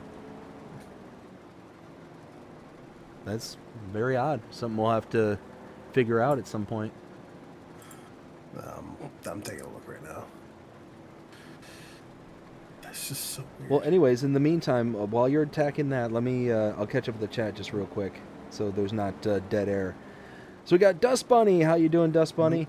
Says, hi, Mr. Looney. Mr. Looney is extremely helpful when I have questions about any mod he's reviewed. He explains things really well, and if he misses something, he isn't embarrassed to admit it. Oh. I do that a lot. Let's see. We got Rusty saying, to be known for new people, I believe weights and cultivators are the second main mod. Are the two main mods. Okay. Rusty also says, for tutorials based via Giants Editor 10, from my understanding. Oh, so you're saying when they're actually picking this up for the first time, those are the things that they learn to make first. Are the two main mods. I gotcha. Okay, that makes sense. So basically like what Looney was saying earlier is that it's one of the kind of introductory things here. Let's see. We got... Where did I leave off? There we go. Dust Bunny says, Mr. Looney reviews all mods the same way. Trailers get loaded with stones and pulled and unloaded. Drivable vehicles get tested for stability, speed, functionality, and features. Productions and animal pens get placed and tested. Placeables get shown in which orientation they can be placed. Jonah says Jonah is here. How's it going, Jonah? We got Rusty Money says, I like it, but was quite surprised it only had 50K in product that stored produced 100K. Gotcha. I think that was referring to the silage and TMR mixer. Got Dust Bunny saying, Mr. Looney even helped me with instructions on how to use the in-game piece of equipment. Very nice man. Let's see. Mark Patterson says, hello to fellow sim farmers. Let's see. Rusty then says, welcome in, Mark. Also says, love the decoration mods, LOL. Like I said, it's to each their own. It's going to be one of those things where everybody's going to have their own kind of view and take on them. And I'm not, like I said, I'm not discounting anything that any mod maker has gone out to make. You know, I think every single mod is fantastic. because there's going to be people out there that like them. Even if there's just one person out there that enjoys them, more power to it. Because, you know, at the end of the day, I am not the arbiter of all that is true and good here in Farming Simulator. I'm just, you know, random man giving his opinion. So that's how it works for me. Let's see, how you doing over there, Will? I'm still trying to figure this out. I don't know why it's not working. Let's see. Mark also says I like mods and blah, blah, blah. I like mods that add more to the game in any map, like the critters ambient noise, ambient sound mod. Wow, I swear I know English and I can talk. Rusty says my snowman decoration surprisingly turns into Farm Sim Snowy from time to time. Very nice. Oh, Jonah said, Will T, I can hear you on BDD stream. That's just so weird. Wow, that is weird. Jay Meister, how you doing? Hope you're having a fantastic day, says hi BDD. Farming with Outlaw says hi to everyone. Jay Meister also says hi to LooneyFarmGuy. We've got Kiwi Sim, who says, only need a smaller loading wagon if feeding the stationary baler. Yeah, good point, good point. Operatic MO says, which Omatama loading wagon is it? Is it the Universal Loader? I believe that's the TARDIS one, isn't it? Yeah, it comes in the TARDIS pack. It comes as a pack. So there's a couple of trailers and a loading wagon. I think I got it now. Oh, nice. Yeah, so let me see if I can bring it up on my screen. I know I have that installed. It's the Lizard TARDIS. Yep, there it is. So the Lizard TARDIS pack comes with all these mods here, as you can see. So you got the TARDIS Loader, which is the Forage wagon version. You can do a normal capacity, which is like 26,000 liters. You can bump it up to 260,000 liters if you want. That's really nice. And you can also do with and without silage additive, which is, again, really, really cool. They got the water trailer, which, again, has up to 200,000 liters of capacity. And then they got the two kind of base game trailers that we're used to, the tandem trailer as well as the regular trailer itself, both of which has 200,000 liters of capacity that you can adjust it to. So absolutely brilliant, these mods. Omatana does a really good job. About the only complaint, which I think is getting updated, is the color combinations. Right now you can only adjust the cover and the rims, and I believe I read somewhere that she's working on updating this to where you're able to, you know, update the actual side skirts and all that as well. Real quick, Jonah says, I can hear you now. Rusty Money, what's going on? He said, I can hear everything here. Jonah says Rusty, and then Rusty with a smiling face. Hey, Jonah. But going back to this ground textures, though, it's only 5.44 megabytes of download, which is not awful. Not at all. All right, now since we've been trying to figure that out here for a little bit, this next one, I love this next one. Oh, if I just could just comment on the ground textures, if you. Yeah. I agree with BDD there. That this is that I like. I like the concept that the application is great. The only thing I found was I'm always why am I always negative about everything? I'm not a negative guy. But anyway, it had the first choice was like you could you press your R3 and you can scroll through various, like there's probably 20 different choices you can make, like tractor tracks and everything like that, and then the next 9 choices were all like a dirt pattern on the ground. It's kind of odd. You can look at there. You have the one choice, and then all the rest were just kind of like oily ground. It's just a little bit of weird how it's set up. Right. Yeah. That's my only. Well, that if you get the really largest one, it was kind of hard to find the spot how to delete it. Mm-hmm.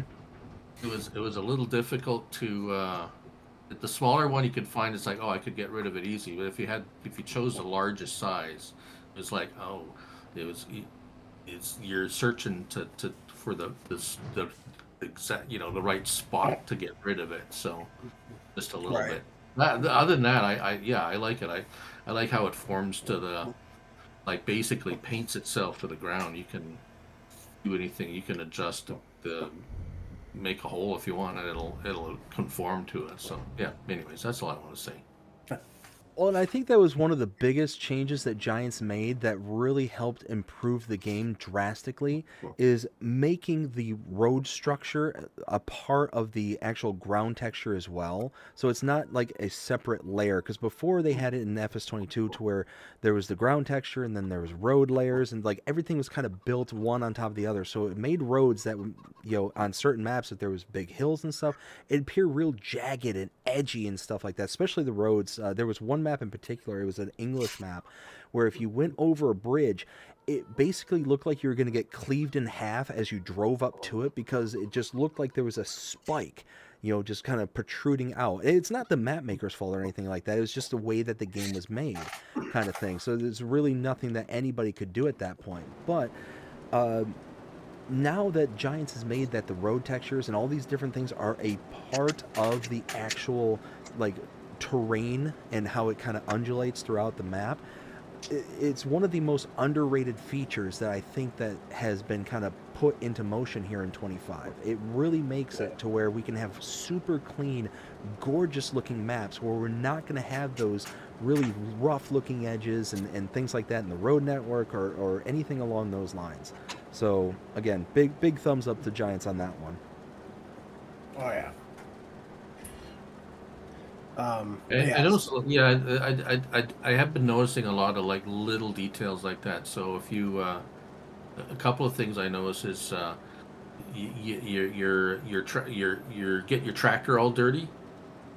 I mean, the dirt, accumulates on your tractor while you use it. But if you go inside the cab, and you look on the floor, there's footprints on the floor of your tractor when it gets dirty. Yep. Like, that's really cool. It's not like it's totally unnecessary, but it's just that little added detail that makes things just kind of fills out the game, right? So there's details. 100%. I mean, especially for someone like me who likes driving first person constantly, it's nice. Jonah, how are the cows coming along? LOL. So, Looney, a little bit of behind the scenes here on the channel is there's a running joke for Will because he had over 70 or 6,800 head of cattle on his Alma Missouri build. Here on FS25, we have been kind of going back and forth with him to encourage him to now increase his numbers up to what is it now, Will? Is it up to 5 million now? Yeah, 5 million cows. 5 million? Yeah, that's exactly what I was saying. It's just a running joke. Because I did a series on Omatana's 4 Fields map in 22, where I got up to 9,000 cows. Wow. I had nine cow barns that hold 1,000 each. Oh yeah. And I was literally just harvesting crop to make TMR. It was pretty fun, actually. There's a lot of there's a lot of slurry. You get a lot of slurry manure from 9,000. I was going to do 10,000, but something about the map wouldn't let me place the 10th cow barn. Oh. There was something on there that was like stopping me from even though I bought the whole map and I sold everything I could, it would still, I don't know what it was, but anyways. That's weird. Yeah. That's weird. So this next one I absolutely love, and I actually have it on my farm build right now. It's Chicken Coop 31 by 12 by Peisel. Now, I like this. I mean, yes, it is about 18 megabytes, but it holds 700 chickens. Yeah, I mean, it's a chicken barn. It holds a lot of chickens, and it's brilliant. It will produce a ton of eggs as an output. It's going to take a lot of input because when you have this thing fully filled up with a whole bunch of chickens. But I mean, at the end of the day, it's highly detailed. You can go, to the Mod Hub right now and see some of the images that they have on there. All the kind of rough out exterior, the kind of grain bins that are holding, or where you would dump in the chicken feed and all that, are kind of rusted and scuffed up. It's got a brilliant look to it. It reminds me again of what I was saying earlier with the TMR mixer and the silage maker for the productions. The whole kind of, if you're looking for that kind of really old, beaten up aesthetic look to your farm, this is a good one, because it's got that look. Oh yeah, yeah, 100%. Looney, how about you? Yeah, it works. Which not all of these always do, but I mean, aesthetics, yeah, it looks great. It's always nice when the modder puts in effort to make it look like it would, like, not every building on every farm is brand spanking new and spotless, right? So you're looking for that rustic kind of look. But what I usually test, what I always test for, is I'll fill up with grain, max out the chickens, and see, it's like, how long does the food last? That's Right. that's kind of top of the list for me anytime I come across an animal pen of any kind. Because the last thing you want is running out of food. So, but if I recall, this one had plenty of capacity, even with 700 chickens. Oh yeah, So, yeah. I think it at least, like, now, again, I can't remember. Um, I do remember it had enough, so it didn't run out after. I go 1 day months, and I go for a whole month from filling everything up, and then let it go for a month and see if it lasts a month. That's basically how I test animal pens, Right. and this one, I think, had enough for at least. I don't even remember. It was at least a month. I think it was more than that for sure, but yeah. It was at So if it least, does happen, then it's like, hey, two thumbs up. yeah. I mean, it was at least like 2-3 months, because I know I watched your video on this. Yeah, I can't remember, but yeah. Um, let's see here. The next one is Metal Shed by Camelios 0397. I mean, it's about 9 megabytes for a shed, but So again, this is another one of the mods that's very highly detailed. It's got that kind of rough kind of look to it, and I like that. But like you said, it's 9 megabytes for a shed, so it's got to be something that, like, it really has to fit into the aesthetics that you're building in order. Like, I wouldn't be able to justify spending 9 megabytes to download it, even though I think it looks brilliant. Like, it's a great looking model. see, I think it's funny because I watched Looney Farmer's um, video on this, and so he was walking around the building, and then he ended up looking up. He walking towards. He goes, "What's that?" And he goes, "Oh, look, they're spying on you because there's a camera in the corner." uh, A little hidden gem.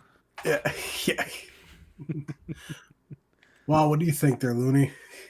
Yeah, I mean, it's if I recall, it didn't have any lights, so it's just a shed. I mean, it's like what BD said.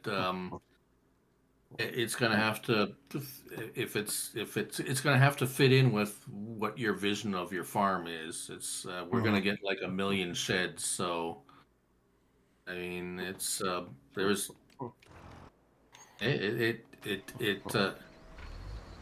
you know, I don't think I could walk through the walls, or I mean, it wasn't glitching out or anything. So, Yeah.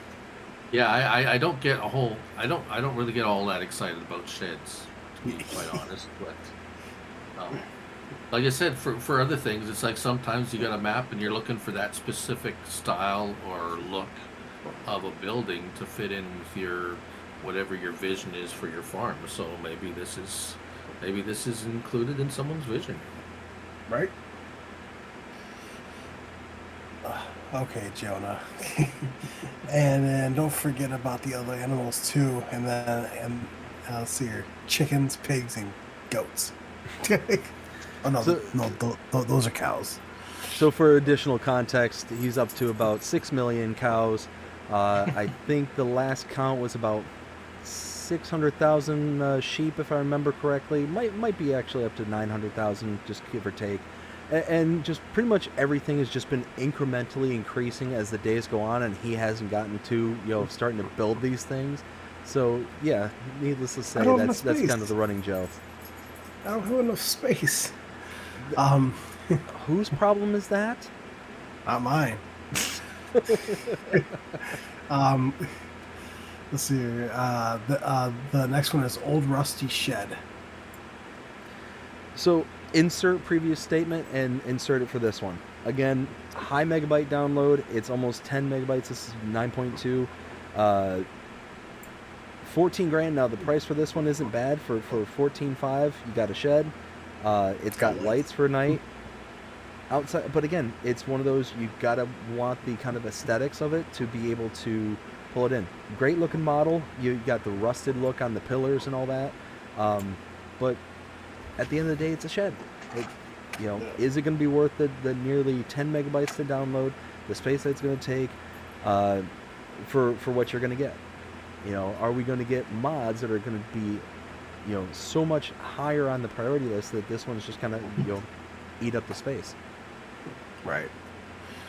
How about you there, Looney? It has lights. Yeah. That puts it, half a notch above the last one. So Exactly. yeah, but other than that, I can't add anything to what's already been said. Really, just a shed. it's another it's another shed. Yeah, it's like another 3-meter cultivator. It's another shed. I'm sure we'll get to that point at some point. Wow, Jonah. So Jonah just said in the chat, Team Looney. Jonah. No, Jonah. You don't take things. Let's see here. Yeah. So the next one is heavy duty shelf pack. No, So- this is like less than 4 megabytes. So for the file size, it's pretty nice. If you're looking for places to store things and kind of stay organized, again, very nice. The models are cheap, so I think the biggest one is like 15 grand. I will say though, there was a kind of similar thing going on for FS22, but the difference was that one had like the auto load portion to it, so it was basically like an auto load storage. And this one, if I'm not mistaken, is just a standard, just a shed or just a stack of shelves. So it's one of those. I like it. They're nice models. They work. They're functional. But I would much rather have, the kind of auto load feature to where you can put in your big tanks, your seed pallets, all this stuff to keep everything kind of organized automatically. Right. Oh, Klaus is here. He said, "Boo." Boss. Looney, how about you? You know what? I'm going to be not negative this time, as opposed to BD. Considering we don't have an auto load pallet anything yet, so I don't know if they've figured it out yet or not, or it hasn't got through the testing process or something. So this is actually kind of nice. Actually, I actually had a couple of comments on the video saying, like, a couple of guys were kind of like, "Hey, I like this. I'm going to download this and use this on my farm right away," kind of thing. So we I don't think we have any kind of shelving yet. Nah, no. So it's different. something that's not a shed. Right. And or 3 meter. or 3 meter cultivator or a 2 meter plow or something like that. I mean, and if you're good with placing stuff, you could probably sneak it into a shed. Yeah. Or what we need is that what we need is a building that you can take the. Remember I think it was I'm pretty sure it was Superfly that had the buildings with the removable roofs that you could put stuff in and put the roof back on. Mm-hmm. Yep. Yeah, so these would work great for that if you want to, But anyways, I think these could come in useful for some. Oh Sure. yeah, Anyway. yeah, for sure. And I don't disagree with you whatsoever. What I'm saying is that I'm harkening back to FS22 when I'm talking about those auto load ones. Of course, and yeah. and yeah, they were great. They were. I get comments every day. It's like, I need an auto load trailer. I need, so do I. We all do. We all do. But no, it's just one of those that I'll take these any day of the week because we don't have anything else like it. But definitely, if and when we get a similar version with auto load to it, I'll drop these in a heartbeat. Oh yeah. Let's see here. Kloss the Farmyard Ghost says Team Kloss. and then Jasper the Farmyard Ghost says no, and then he says Team WillT. That's right. Yeah, Team WillT. Now this next one I found quite unuseful for like everything in this world, but it's the Coulter Railin Bar by Paul.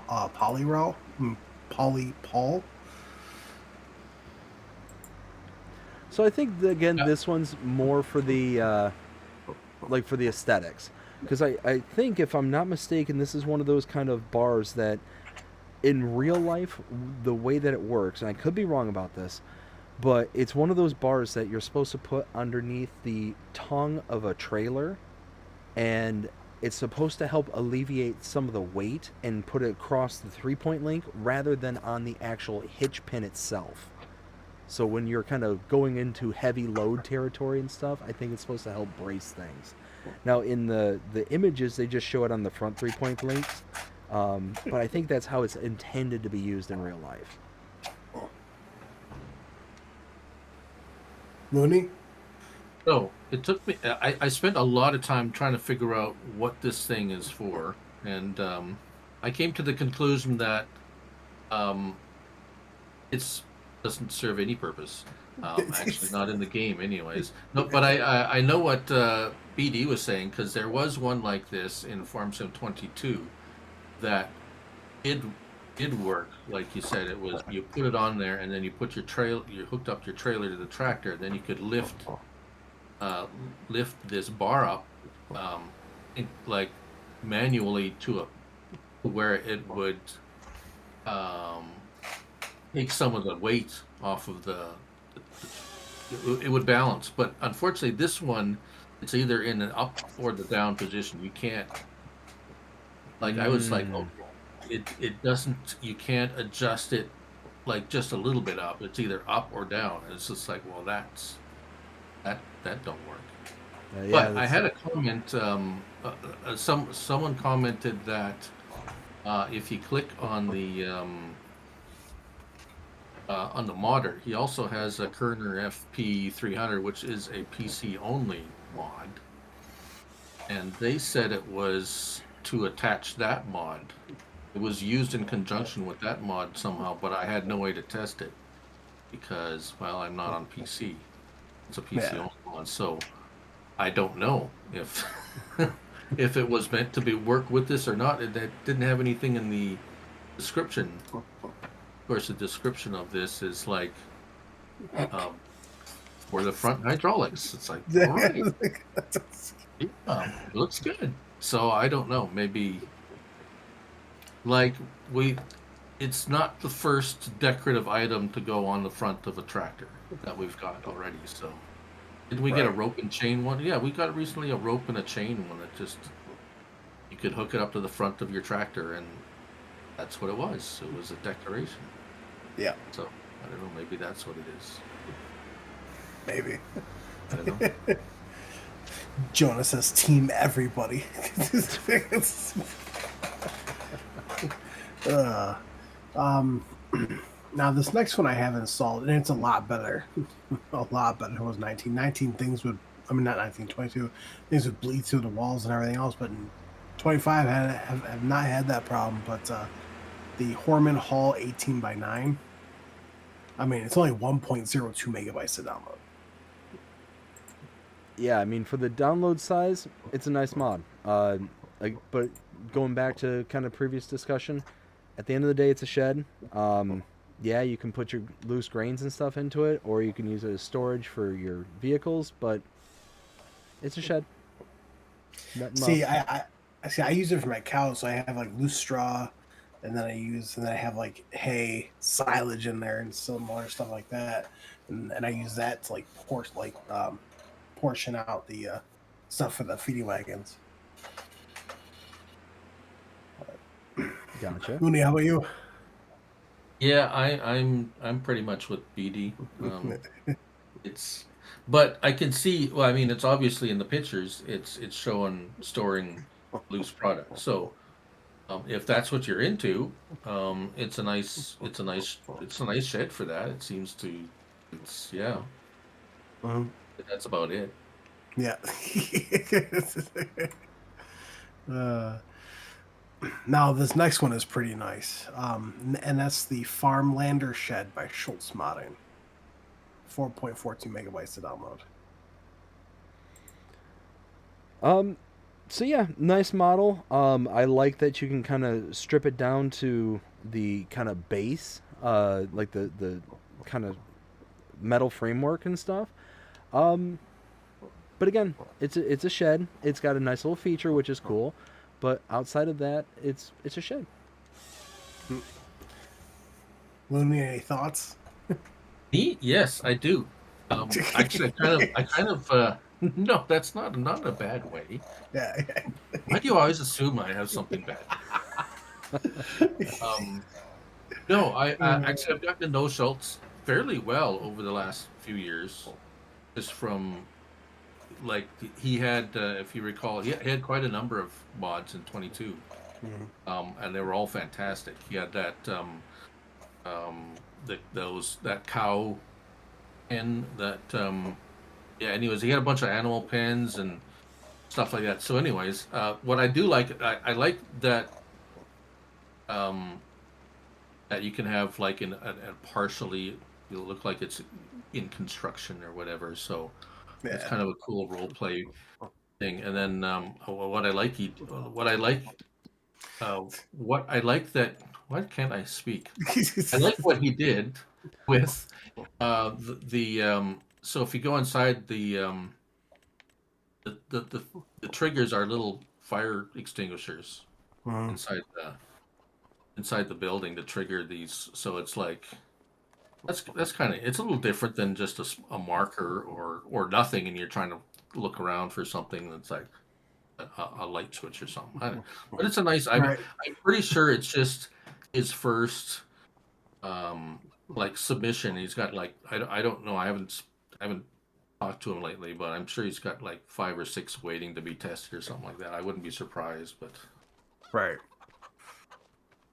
I mean, yes, at the end of the day, it's a shed. Yeah, I personally like it, but that's just me personally. Now this next one I have a couple of these at my farm, and that's the silage silo from MA7 Studio. Man, I mean, yeah, it is almost 20 megabytes to download, but like the amount of detail that's on this bunker silo is ridiculous. So, MA7, I think makes some brilliant looking mods. It's some of the more pretty stuff that I can see because of, like you said, details. You know, at the end of the day, I think this is a bunker silo, and that's all fine and dandy. But 20 megabytes to make silage from loose material is That's a bit heavy. Now, again, you're getting a lot of detail for that. And Yeah. there's going to be people who are going to be like, oh, yeah, absolutely. That's, it's worth it for that kind of detail. But me personally, I don't know. I just don't know if it's worth that kind of a load onto the system. Right. Looney? Yeah. I mean, it's nice to. I mean, it's a little bit different than all the other. I mean, yeah, I see a lot of bunker silos, and they all kind of tend to start looking all alike after a while. And a little bit different, yeah. If you want something a little different, I don't know. I don't. I don't make silage on the bunker silo, so I would like to never use this. Well, the nice thing about this though is that nothing bleeds through the walls, which is absolutely fantastic. Mm-hmm. Yeah, I think I remember it stayed quite a ways away from the sides. Yep. If I recall, yeah. Jonah says, WillT, shut up and take my money. And then Jonah says, Looney, what's your favorite Looney Tunes character? You can't tell by my. I mean, where let me put it. I mean, in all fairness, I have always claimed to not be the most observant person in the world. Rather oblivious from time to time. I even picked up that one. Yeah. Actually, so my daughter's a little pretty handy with graphic arts and stuff. So when I started my channel, it's like I need a logo or something, and so it's like, so she's like, okay, well, we figured out what name I was going to use, and then it's like, well, what's your favorite character? And so I told her. She made a little thing. So I'm going sidetracked here, but anyways, the thing I'm worried about now is if I ever decide to do any kind of merch, it's like, am I going to have a problem with copyright here with this, or I don't know. But anyways, it is what it is. Yeah. It's Marvin the Martian, by the way, if no one could figure that out. I also My love second most all-time favorite is Daffy Duck. I just love how he's so evil, and he's kind of like the Wile E. Coyote of Warner Brothers. Is. Anyways. Now this next one, I know both of you really liked him, and I like it too, and that's Speed of Light from Yos. Yos is great. 100%. And it's only 0.44 megabytes. So ridiculously small model for download size. I don't see a practical purpose for this at all. It's one of those that the 100 times one is so fast, you get it going so fast that you can't stop. The 10 times one, I mean, okay, but who's going to use the 10 times when you got 100 times? I mean, it's one of those. It's one of those mods that you install just to have a laugh and to have some fun. Outside of that, there's no real practical purpose, but I love it for that. I absolutely love it for that. There's occasionally those mods that are just so in the world of ridiculous that you just gotta download them, and you just gotta be sitting there with a smile ear to ear, just loving every second of having it on. Right. I had so I don't do a lot. I don't do any logging. So there's the Deadwood contract. Apparently, everybody that has commented is like, this is the cat's meow for doing Deadwood contracts, or yeah. So I don't know, maybe have any of you guys tried the Deadwood contracts? I haven't. I do the Deadwood contracts, and I could not see a practical purpose for that, just simply because the way I approach a Deadwood contract is I just go into third person and I pan as high as like the camera will let me, and in relation to where I'm standing and I see the Deadwood, I just then can just make a beeline right to it. So instead of just sitting there running around trying to find things, I think it's easier to do that, especially in some of the like Hutan Pantai has some really thick forestry areas towards the north side of the map. Um, yeah, I would think that if I'm running around there, even at 10x speed, I'm going to be just whizzing by things and not see them. That's the fun part. Yeah. Well, like I said, it is a very fun mod. I went so fast I warped into buildings. Yeah. It was not. It was yeah. It was crazy. I've had lots of fun with Yosa's mods in the past. So if you remember, so his wood selling the table saw. Yeah. Yes. At the wood sell point. Well, when it first came out, I for a little while I did live stream, and I would take the mods of the day and I would like play around with them, and so I was on a map, and when it first came out, it didn't have any weight. So if you walked up to it, it would be, if you touched it, it would fly off, like just instantly fly off into the distance. And I spent most of that live stream just kicking this table saw around the map. It was but anyways, yeah, but I love Yost. He's always thinking, he's always got something like, just you wouldn't, yeah, it's something crazy, like nothing I would, yeah. Well, and see, those are some of the best modders there too, because they're the ones who are able to think outside the box, and they're able to find those gaps that most other people would be like, wouldn't even know that a gap even existed in, like, oh man, I really need this thing. And then they come out and do it. Like the mobile sell points, like you were talking about there, you know, being able to take a table saw out into the woods and just start selling right from there. I mean, that's absolutely brilliant. That makes it to where people like myself who are not huge into forestry, like I could just cut down a tree and push a button, I'm done. Like I don't have to delimit, I don't have to, you know, have the $400,000-$600,000 harvester to get it into exactly the right shape and size and all that stuff. That's brilliant. You know, the little hay bale that he had as a kind of forage sell point, and all the other stuff that came along with that set.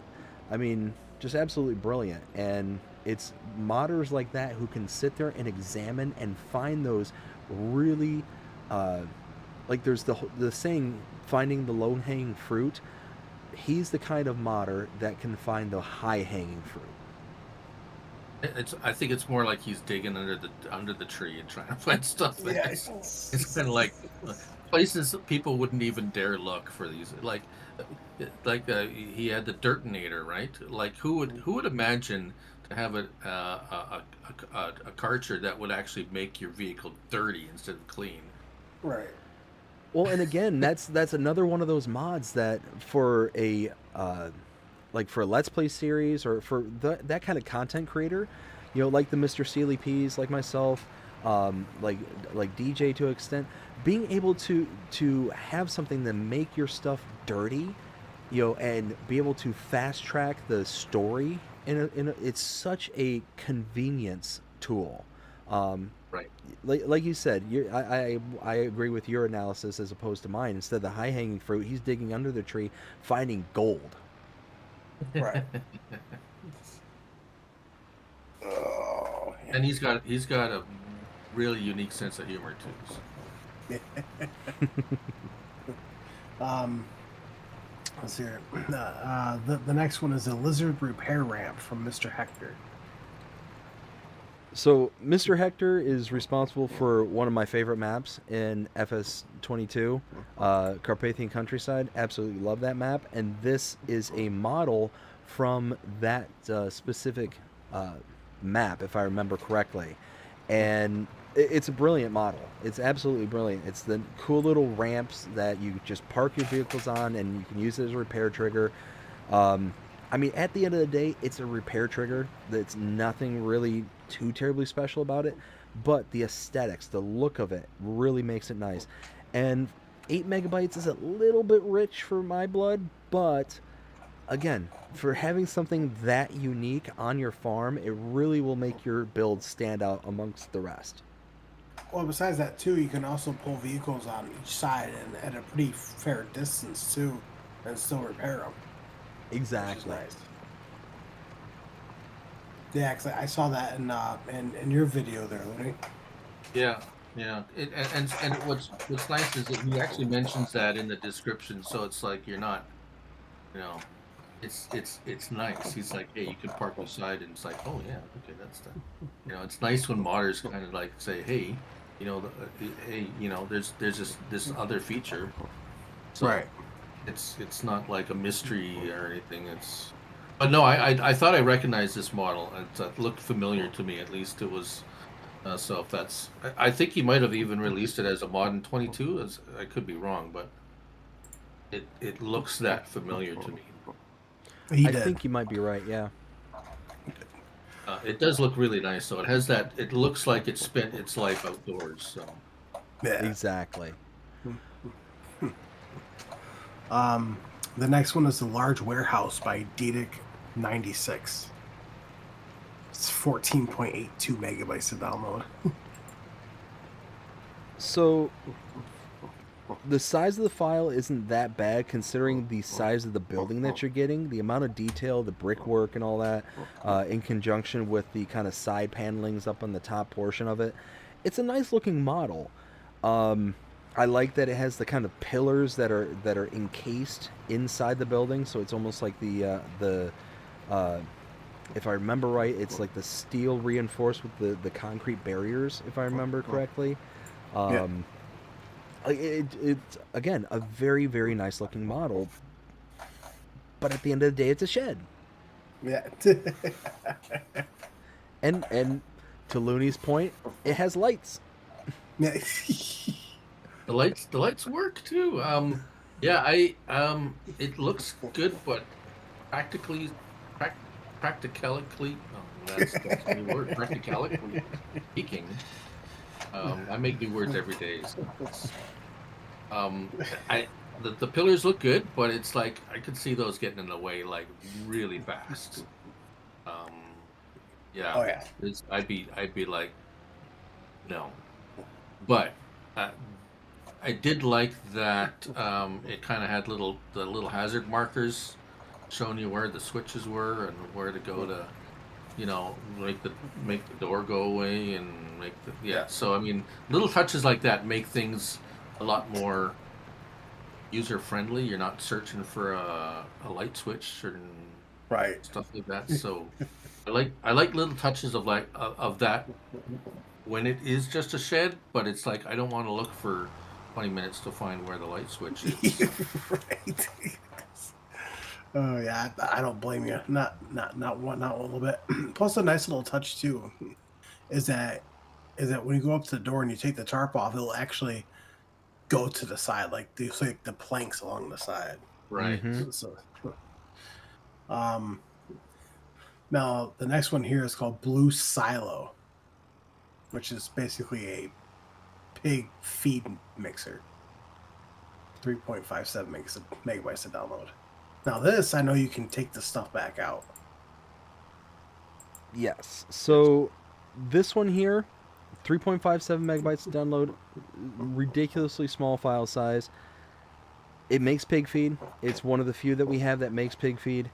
But again, I run into the problem of, is it worth making pig feed in 25? And right now my conclusion is no, it's not worth making it, because all those individual components are far and away more expensive. You can make more money selling them than you would be able to just buying the pig feed outright. 1,000 liters for $1,000 is Right. dirt cheap, especially compared to what we were paying in previous iterations. We were spending thousands upon thousands of dollars per 1,000 liters for pig feed in previous iterations. So I don't know if that's like something that's actually broken and Giants is needing to repair that and make it a proper price, because right now I just don't see the practicality of going through the tasks of getting corn, barley, soybeans, sugar beets, all to make pig feed when you can just buy it for $1,000? Right. Looney? Yeah. Starting with the fact that it's not a silo, although you can use it as a silo, I guess. But naming it blue silo is kind of very misleading for anybody that's looking at this thing, unless they actually look at the description, and then it's like, oh, well, why do they have this? Why is this in here? It's like, but to BD's point, I you know what, I don't often look at things with the cost of the like, but I like that. I like how you look at it, saying it's like, hey, look at the ingredients and how much that costs and what you get for it. Soybeans are like, you know, a premium crop. Probably the 200 liters of soybeans would buy 1,000 liters of pig feed by itself. So, Yeah. But as yeah, you can remove the stuff. So it has some nice features. You can take the stuff out that you put in. It looks decent. Yeah, I don't. It worked. So I mean, if you want to make pig feed, Yeah, if you want to go that route, I mean, the recipe looks. I mean, I would tend to think that sugar beets should be the sugar beet and what's that? Yeah, should be the largest portion of. You mean pigs? If you have, I don't know if. I mean, you feed pigs scraps, like the stuff that nobody else wants. That's what you give pigs. Right. Like you don't feed them top quality. I mean, even the farmers that some of the couple of YouTube farmers I watch, it's like, oh, this crop's ruined. I can't sell. I can only sell it for feed. Well, it's like the crap that no one else wants. Like you can't even sell it for human consumption. It goes to animal feed. It's like, so yeah. I said my bit. But plus it's super slow too. That I know. Yeah. I hate slow. Let's see here. The next one is Old Shed by A2OK. 6.07 megabytes to download. So this one here, when I saw this pop up on the Mod Hub, my anxiety went shooting through the roof. If you look at the pictures from the Mod Hub, it just looks like pure pandemonium and chaos.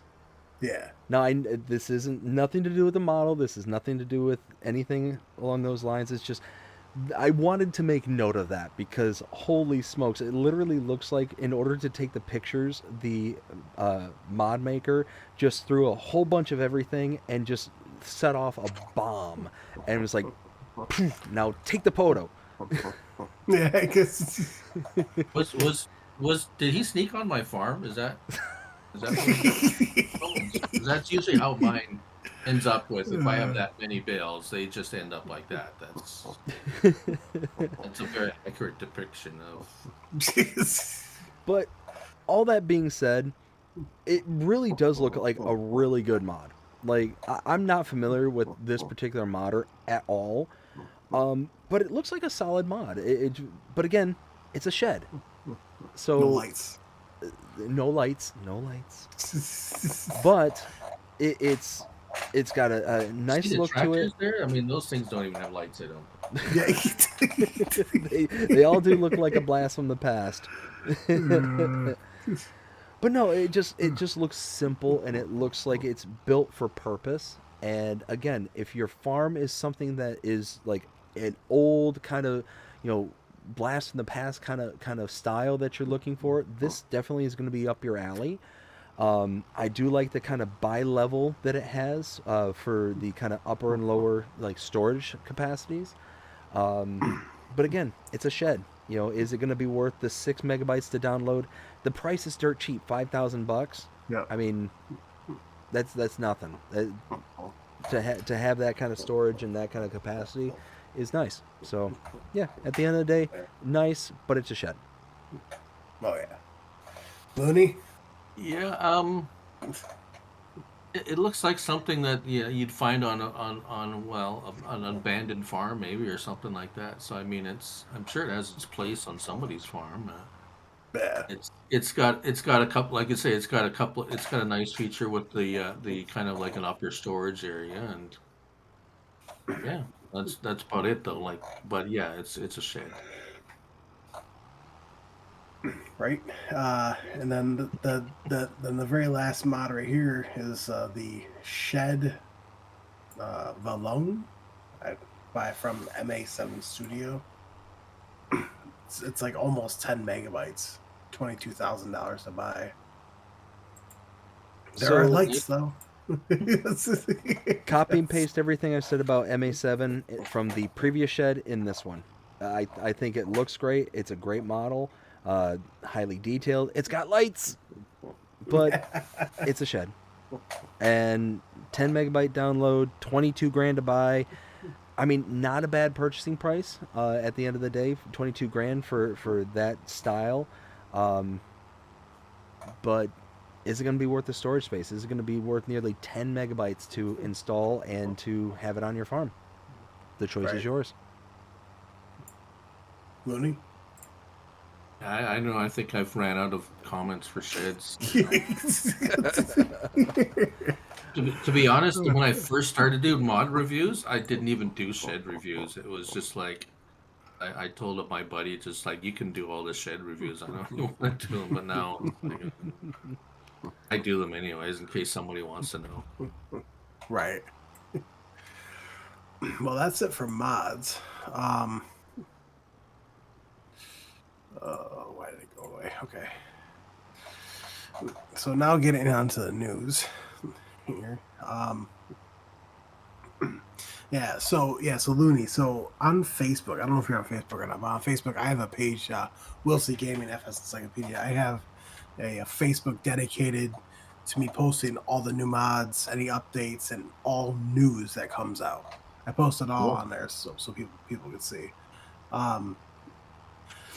So the first one, which I shared an hour ago, was from EY Modding.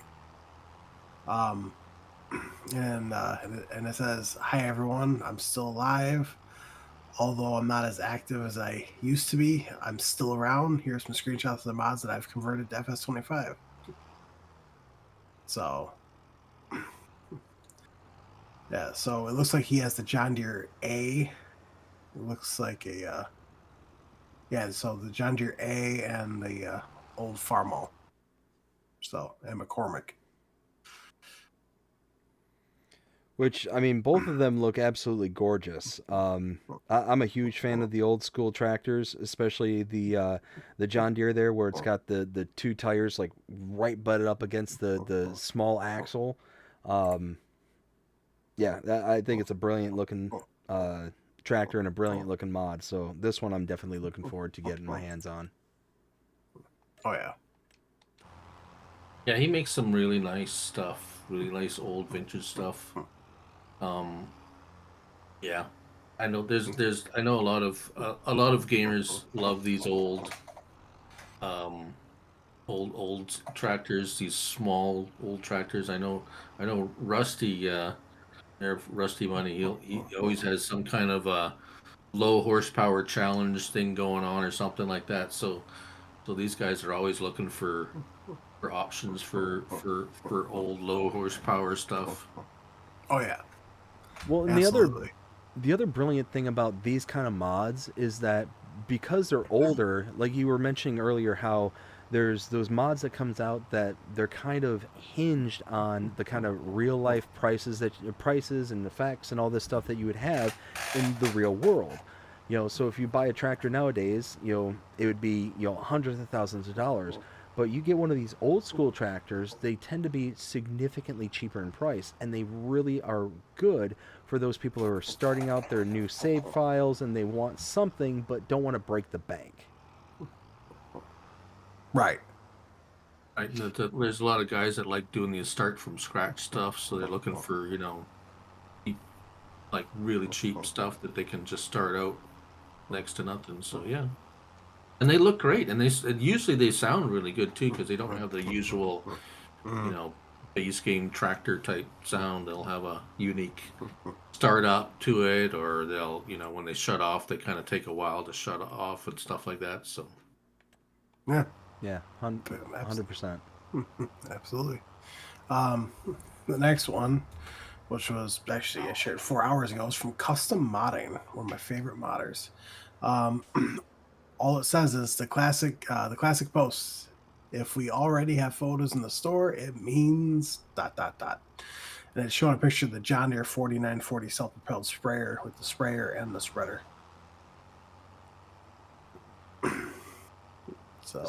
So that model right there, that mod, I didn't get a chance to buy it often, but when I did, I immediately loved it every single time and regretted not buying it sooner. It I has have it the around drop. our farm.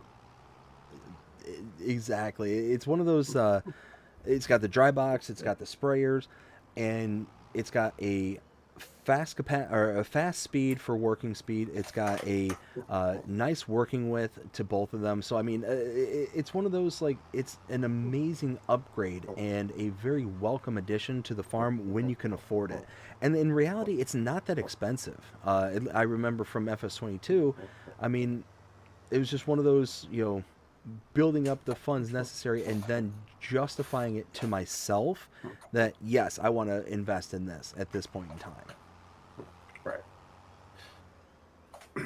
yeah, this was probably my top in my top 3 sprayers fertilizer mods. It's like, it was, instant favorite for me. It was, I mean, it's not, it wasn't super cheap, but it's like you said, I don't remember it being like more expensive than anything comparable there, like for others of its kind. And yeah, super, but it was fast. That's what I liked about it. It went fast. Oh yeah. And, and the sprayer, and like, it had the attachments, and they worked good too. It wasn't like, which there was one that there was another one like it, but you had to have a special attachment and use some kind of a crane to pick it up to put it on the back of the. Now this one, you just back up to it and connects, and away you go. So it was like, it was user friendly. It worked well. The no problem with the workers using it. It had good capacity. Yeah, there was. I mean, I can't think of anything bad about it. See, I like this one over K-Series Modding's case Trident that they had, because you actually had to buy a piece to attach to your telehandler. You had to buy another piece to attach to that, which then attach to that. Let's see here. The next one's from Lancey Boy, good old friend Lancey Boy. Basically, he is working on an American shed pack, and he's and he's just showing off some pictures. That actually looks really good, though. I'm very excited for this pack. Oh yeah. Basically anything that Lancey Boy touches is brilliant. I don't think I've ever come across anything that he has put his effort into that I've been like, oh man, what about this and what about that? Like, it's one of those that pretty much anytime I see him pop up onto either the Mod Hub or into news, I'm excited almost immediately. Yeah, it says right here, I've added another addition to my American pack. This is all custom built by myself, Lancey Boy. Full color selection, and will be uploaded to Mod Hub in good time when I'm fully happy. Well, I think I'm supposed to be happy with my work, and also I'm still working towards FS22 releases as well. So.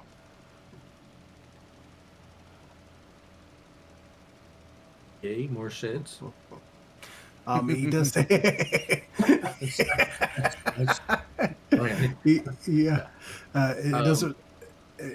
it does say right here. So I need to get this out there. I won't be going under Lancey Boy from my American Placeables work.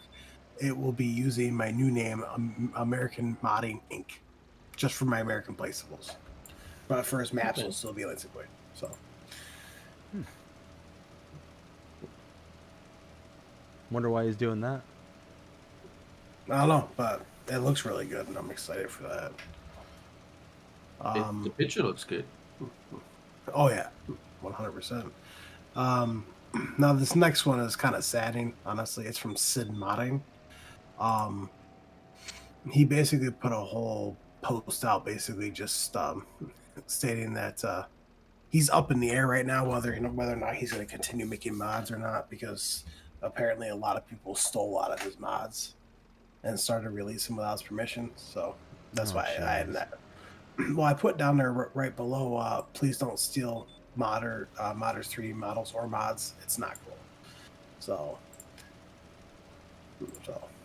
Yeah, that's never cool. yeah. Then 5 hours ago from Rooster Mods, he had a Patreon poll, which is finished, and the one that got voted, he was already working on. It was basically already done. Was the John Deere 825 row crop cultivator. Nice. So, just let's see here. Oh, hang on, I said it wrong. Yeah, so the Patreon. However, this project was already done, so I just went ahead and finished it. Yeah, no, it's the John Deere 712 mulcher tiller. It was. And this is from FS22.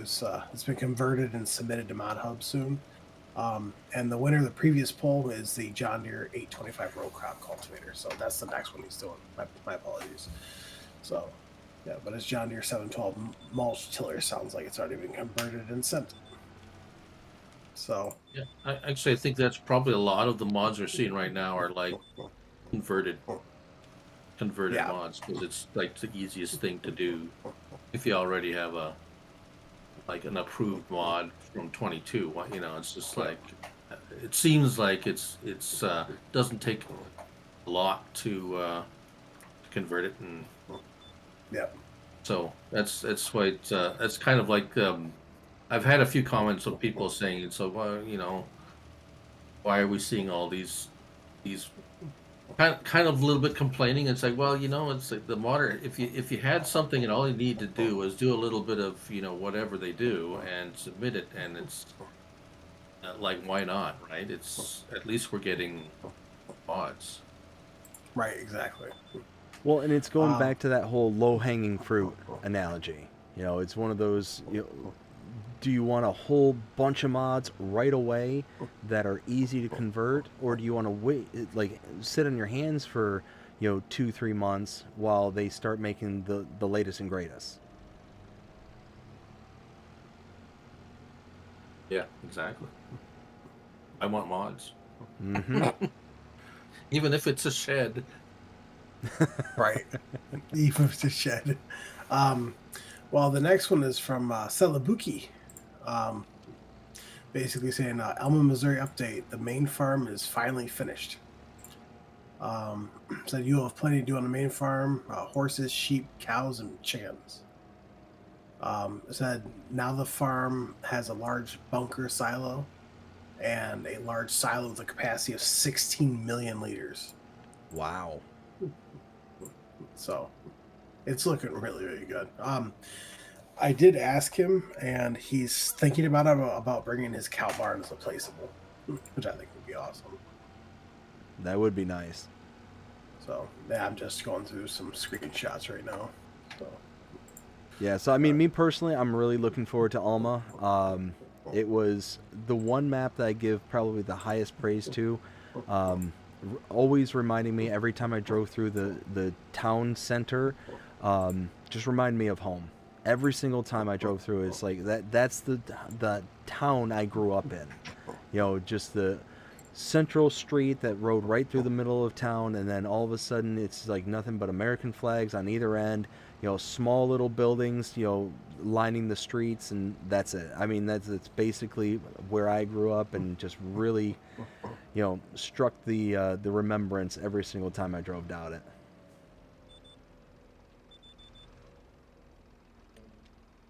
It'd just be nice to have another choice. That's, I mean, whatever it is. But yeah. Right. I'm wondering if it's more difficult to convert, like bring over maps than it is obviously than mods. I mean, obviously a map is a much more complex thing than cultivator, but yeah. Well, and I wonder if it's kind of the same vein as like what you were saying before, where they might have like the bones for it, and thus it's then easier to kind of port it over from previous. Because, I mean, yeah, there's Alma, Missouri. There's Calmsden Farms by Oxygen David. There's like 3 or 4 like different maps out that people are talking about, and it's one of those, maybe that's the case. I'm not 100% sure. Like that part of the whole world, I'm kind of ignorant on. Uh, but it'd be nice to find out. Oh yeah. I can't. Let's see here. Let's see as far as go. Let's see here. So 14 hours ago, I posted another thing from Lancy Boy. Mr. Friend off at him. Says another update. He's converted his English cow barn pack. It's FS25. This pack has 2 versions: an open cow pasture and an enclosed pasture. I'll also be working towards FS22 releases as well once I'm happy with my work. He said he won't be rushing it. He said this will be for all platforms. He said open cow pasture 150, enclosed 100. And this looks really good. Copy and paste previous statement. So I'm super, super excited for that.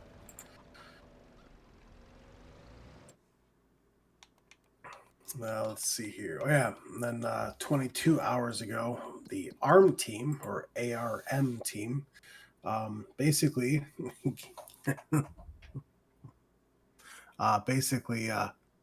gave off a huge list of ready for release,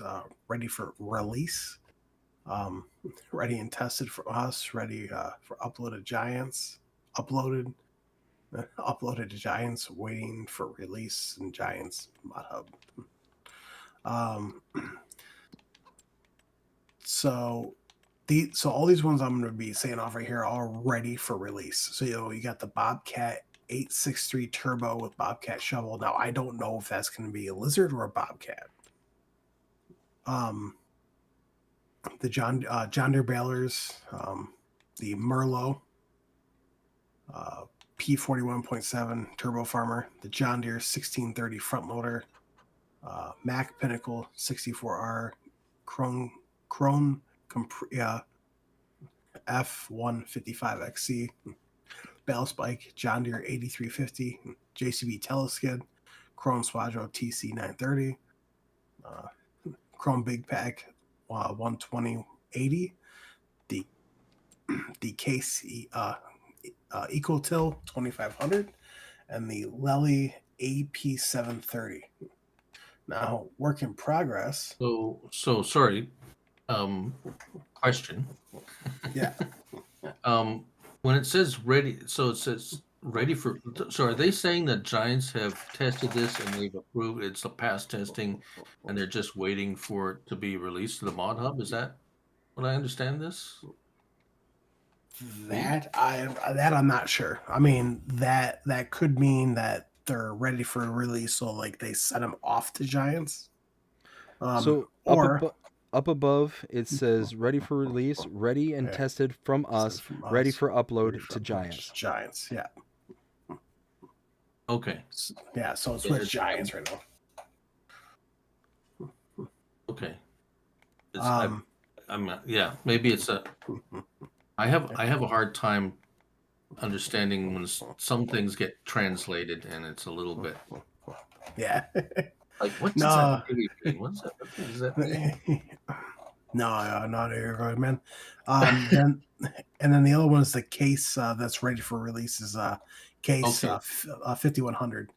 Now the ones that are work in progress are the Cokerling Jockey 600, the New Holland TS series, Heston Battlers, Silo King Prestige 22M3 or 22,000. Uh, Heath Super Chaser QM Extra, Roland RPE LCH trailers, flattening unit, husbandry fence, Stewart PS 1823H, West trailers, Lizard AT01, bale pusher, and the McHale 998. So they got a lot of mods with Giants right now. So That's a lot of mods. yeah, yeah. So that's from all them. That's just from one modder. Yeah. I mean, who, like, God knows, like, how many. I mean, yeah. The last I seen from the testing list was over 1,000. So who knows? Right. The next one is from January 18th. It's from Icus Fan Modding. Basically, hello everyone, Metal Garage, and he's partnering with somebody. The garage will include workshop area. Now it is WIT, which is work in progress. Building will be available for all platforms coming soon, and it absolutely looks phenomenal. So it's got 4 bays on the front, 1 bay on the side, some man doors. It's a shed with lights. He makes nice stuff.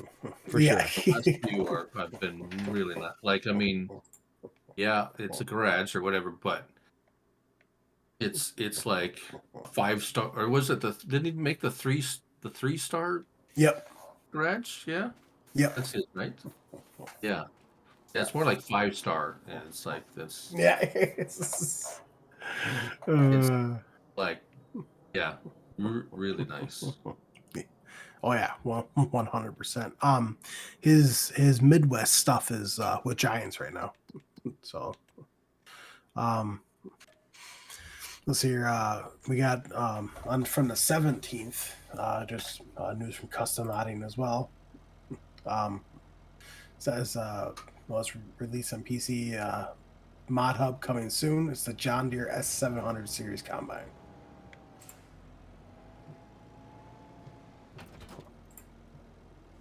So, I think, yeah. Cool. More comments. Let's see here. The next one. Oh yeah. So now this is what I wanted to talk about. This is from Giants themselves. It says, "We hear you, farmers. New next patch is coming soon, fixing crashes, especially on consoles, improving performance, and delivering important fixes. Thank you for all your support and patience." Now, when I reached out and I talked to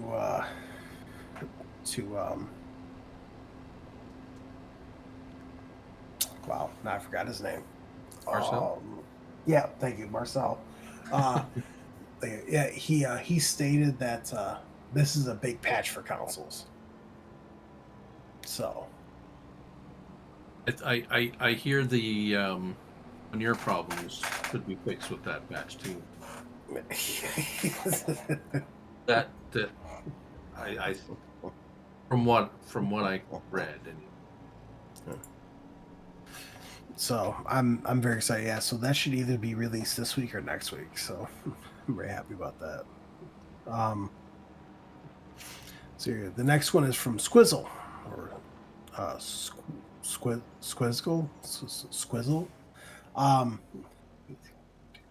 He's got Squiggles? 5. He's got 5 mods submitted with Giants right now, intended for all platforms. He has the LPS Post Office Production Pack, which I'm kind of intrigued about. It definitely has an interesting name to it. Oh yeah. He has one for PC, but it's the UPS. And then USPS. Sorry, yeah. So it's USPS, not LPS. The next one is Dynamic Crushable Rocks Pack. container house, camo tent, and New English shed or New England shed. So I have just a quick diversion here because the post office just kind of dawned on me. So does anybody here know where Riverbend Springs is supposed to actually be? Like in America, like where is it supposed to be? Isn't it supposed to be like Arkansas? Yeah. So the next time you hop onto Riverbend Springs, go over towards the the northwest corner of the map. There's a post office, and it looks just like a USPS post office. Look around at some of the signage there. It says Oklahoma. Well, I mean, because Riverbend Springs is taken from multiple different locations.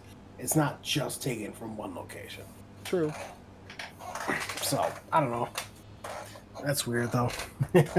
It just something I stumbled across the other day when I was doing my series, and just like, I thought this is Arkansas. So, anyways, see here, and then also on the 17th from the SMI modding team. So coming soon to Farming Simulator 25 is the Rebreery RS100RB. Our next announcement will be our first new exclusive mod for FS25.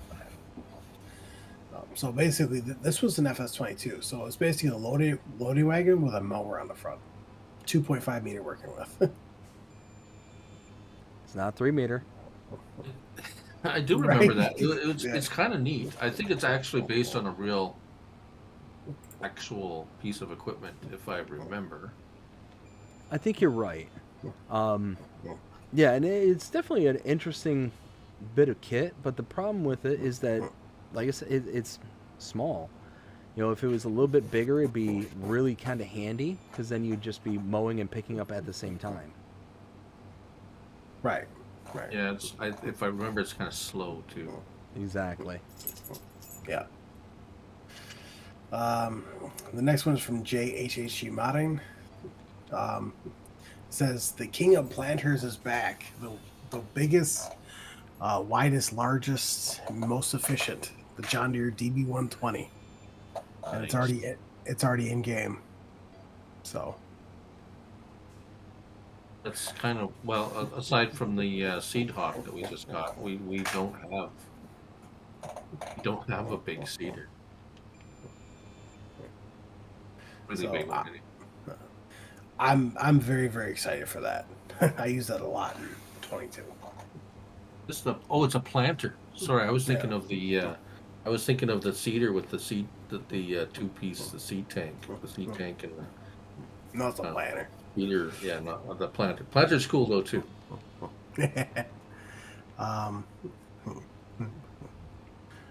Yes, that's just mods. Yeah, so when I do mods there, Looney, so I always do the new mods for FS25, any updates. When I post the updates, I always post the changelog with it, just so people know. Yeah. And then I also do FS22 as well still. So I need to do any new mods or updates for that, so people know. Let's see here. There's still lots of people playing FS22. For sure. That's a fact. Let's see here, from the 15th from ADub Modding. Skid Pro Attachments Incorporation Jackhammer is in the works.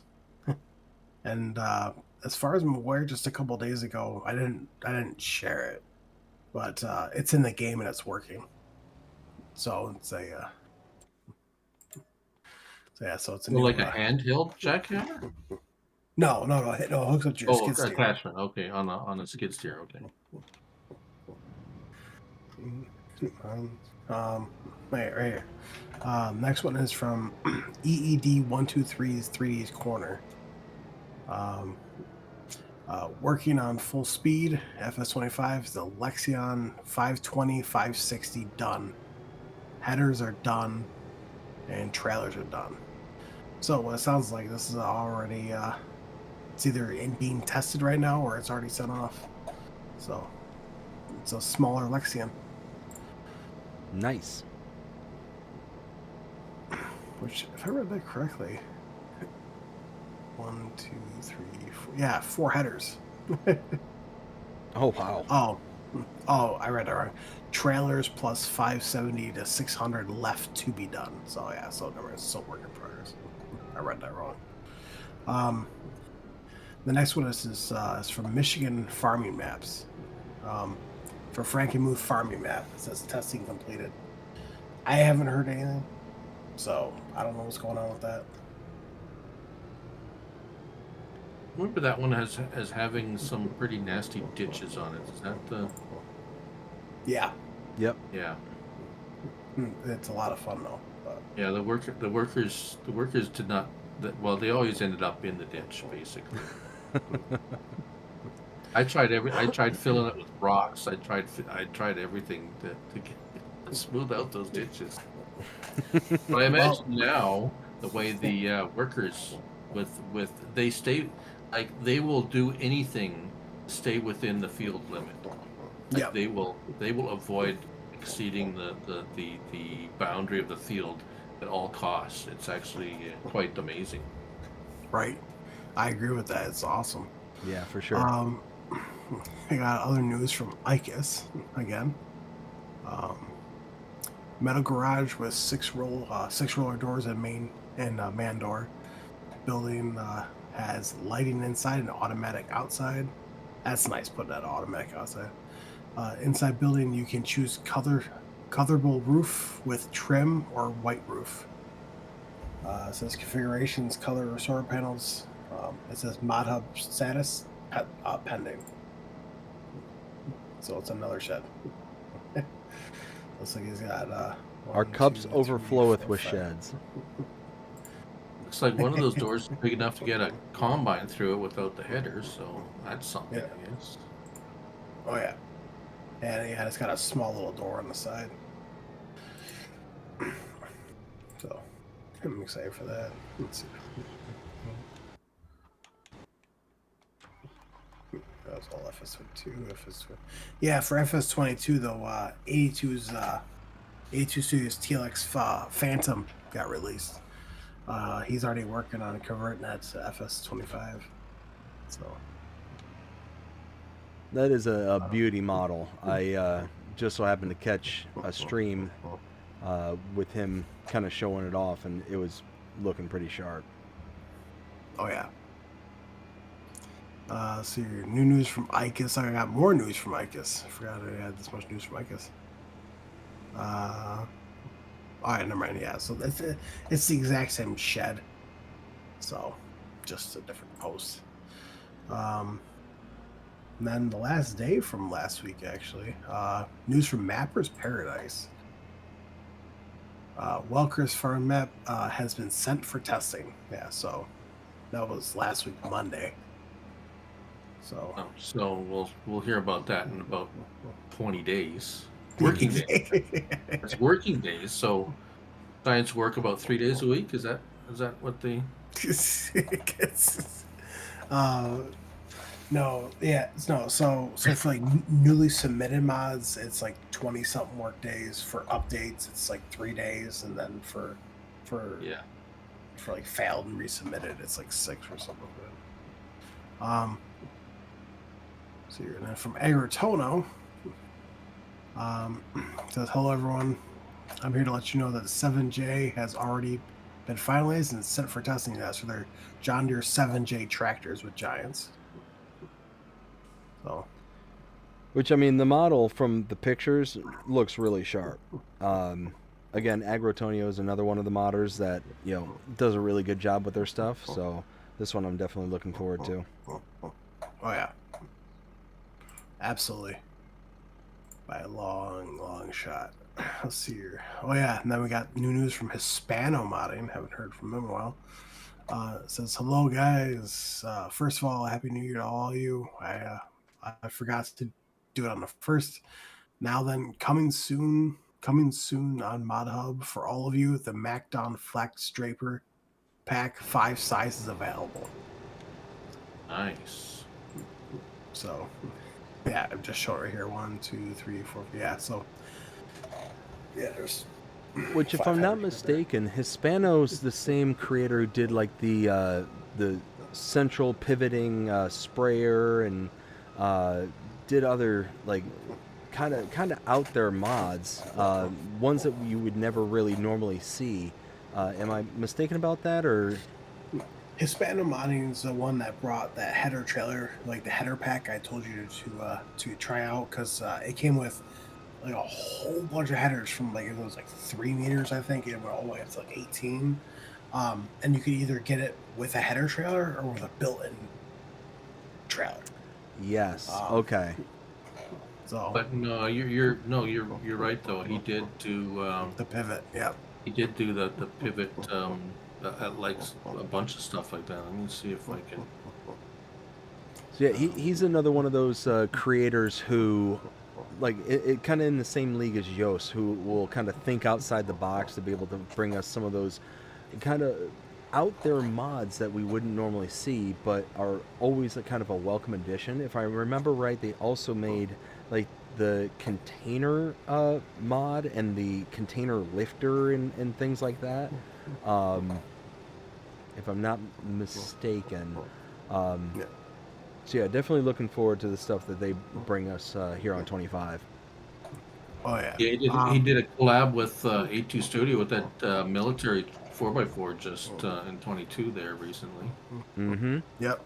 He had those baler pack with the windrowers. Yeah, that's it. That's the other one. Let's see what else. All the containers, like a ton of those containers, with tanks, grain carts, flat decks.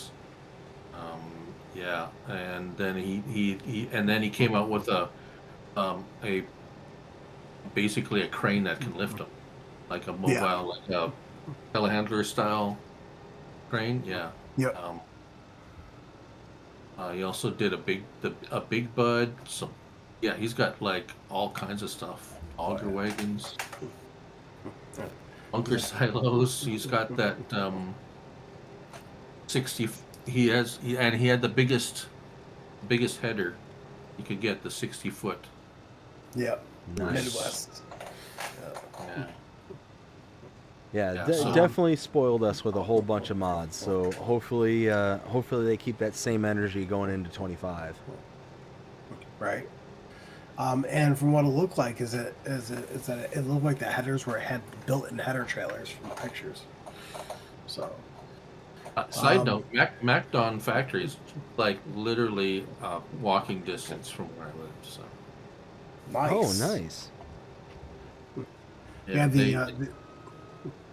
It's actually really interesting looking through their through the fence into their compound, and it's like Krone mowers and John Deere swathers, and so they make stuff for like a lot of different brands. New Holland headers. I know. I live about 35-40 minutes away from Oxbow, the manufacturer. Oh, nice. I'm serious. Oh yeah, we have new news from Exoblot Modding, who has the TG10 manure spreader coming soon from Mod Hub. So. This looks interesting. Like, just looking at the model itself, like, I'm rather curious. Like, how does it discharge? How does it, he does say it actually discharges from the side. So from the one picture, it's like the second picture, because you see it from the one side, it shoots from the side. You can see it. You can see like the throwers on the side. Oh, yeah. Okay, I see it now.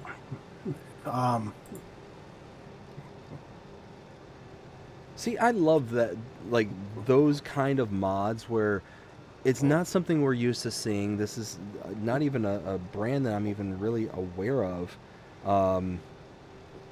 It's developed in Hungary, 1980. Yeah. So, I mean, it's just, I love these kind of obscure mods that just all of a sudden just kind of make their way to the game. It's a real breath of fresh air because we're used to seeing like a lot of the newer stuff, even some of the older stuff, but they tend to be kind of the what's kind of the word I'm looking for? More prestigious kind of older models and stuff, and typically like tractors and stuff. But it's really nice when we get these kind of older sets of equipment that can really, really kind of offer us something new. Right. Yeah, I noticed that a lot of the European modders, there's a lot more of that kind of stuff around where they are, so they kind of like see this stuff probably. Whereas, us in North America, we would like we're going to see old John Deere. If you're going through an equipment graveyard, you'll see Case and John Deere and maybe the odd, but not a lot of these European, Right. obviously. So like the influence from modders and which is great with this game because you got modders from all over the world, right? We got guys in North America doing stuff that they see that were on their grandpa's farm or whatever, or stuff they see at the equipment, at the John Deere dealer, or these guys in Europe where like it's like stuff that their grandpa's farm, right? So it's Right. Exactly. really cool. Yeah, it's a brilliant point. Let's see here. Got some more news from I guess. News. Yeah, that's the exact thing. Just work in progress. Right here. We got some new news from FS Mods by Pascal. Says as we keep going, the loading ramp has been sent to Giants. So if I remember correctly, this is the ramp I believe that can like either it like full like the top of it goes up and it comes back and it comes up, part comes out and then it goes back down. I think that's what this ramp is. Because this one right here was in 22. Yeah, I think you're right. This is like the adjustable height one. Let's see here. Jonas says duck season, rabbits, duck season, rabbit season, duck season, rabbit season, duck season. I say is duck season fire. That's from a Looney Tunes episode. Yep. Oh, where Elmer Fudd. Bugs Bunny and actually I think it was Bugs Bunny, Elmer Fudd, and Daffy Duck, and they were like, Elmer was out hunting duck. It's like, no, it's duck season. No, it's rabbit season. And it's like, and then Looney says, ho, ha, ha, guard, turn, parry, dodge, spin, thrust. Do you know where that's from? No. I do. You do. You know that one? You remember that episode? Mm-hmm. that was one of my favorite ones. Same here. I'm a huge Looney Tunes fan, so every chance I get to hear some kind of shout out to it. Let's see here. Chet says sorry. It was the old skit on the Robin Hood kind of, and he was like one of the merry men, or I think that's what it was. He has a staff, and he's sorry, that's all. Yep. Carry on. Chet says I really want a new Oregon map. Well, who knows? I mean, there's over 1,000 mods waiting to be tested, so we don't know what, except for everything that I've ever read so far. So, but that was it. Mods by Pascal was the last little bit of news. Didn't PC Bueller say was he working on bringing his one of his it was him and South Sask Farming, wasn't it? They collab. South Sask modding. Modding, yeah. They're not bringing that map back. Edgewater, Saskatchewan, they're not bringing it back. They already stated it's not coming back. Right. Okay, I couldn't remember. There's not a lot of Canadian maps, even in Farm Sim 22. There was a couple. Mm-hmm. At least all platforms. So Yeah. So I do have I do have a little bit of news. If you that where is it? Anthes. I have a little bit of correspondence with him, and he's been working on. Let me pull it up here. He's got actually quite a number of mods in testing, but one of them was he has where is it? Oh yeah, I'm looking through. Oh, there it is. He's submitted it. It's the multi-fruit farm storage. Okay, yeah, that's what it is. So it's a silo, multi-fruit silo.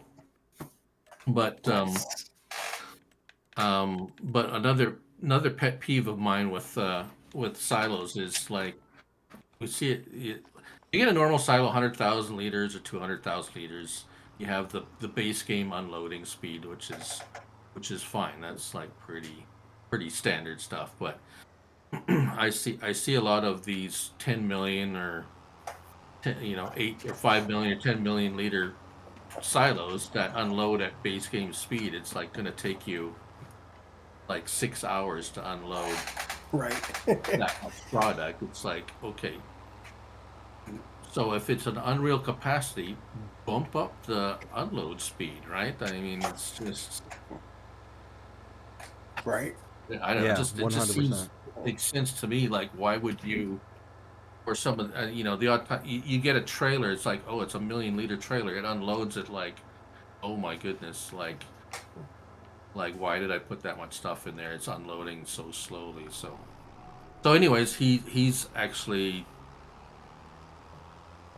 his silo is going to unload a whole lot faster than that's but he's got that, and he's got a couple other he's got some other stuff coming. So it's been a while though, so because you submit it and now it's sitting there for 20 days before they get to it, right? So yeah. Yeah, but I mean, I mean, yeah, if it fails and has to go back, it doesn't have to wait 20 days though. It's only like right. 6 So days. he said so he submitted the silo, and it was, I think he had it at I think he said 100 million or something like that. Well, And they sent it back, and it says, and they told him 20. I think they said 20 million is enough for an Unreal capacity. It's like, oh, okay. It's okay. like, okay. So I mean, so he fixed it and resubmitted it, but then he says, oh, I have all these others that I have submitted that they're probably going to reject. So should I pull them and update them and then resubmit them? I said, well, then you're going to go back to the queue again. So why not just let it run? And when they reject it, it's only 3 days for the update, right? The wait time for the update is a lot shorter than new mods. So That's a good call. it just seemed kind of, it's like kind of logical. Right. But yeah, can you imagine how many are there waiting to be tested? It's just probably some crazy amount of mods. Well, the last update was put out on the 7th. It says currently estimated waiting times for newly submitted mods 20 workdays, for submitted mod updates 8 workdays, for failed and resubmitted mods 3 workdays. So that was on the 7th though. Yeah, I gotta.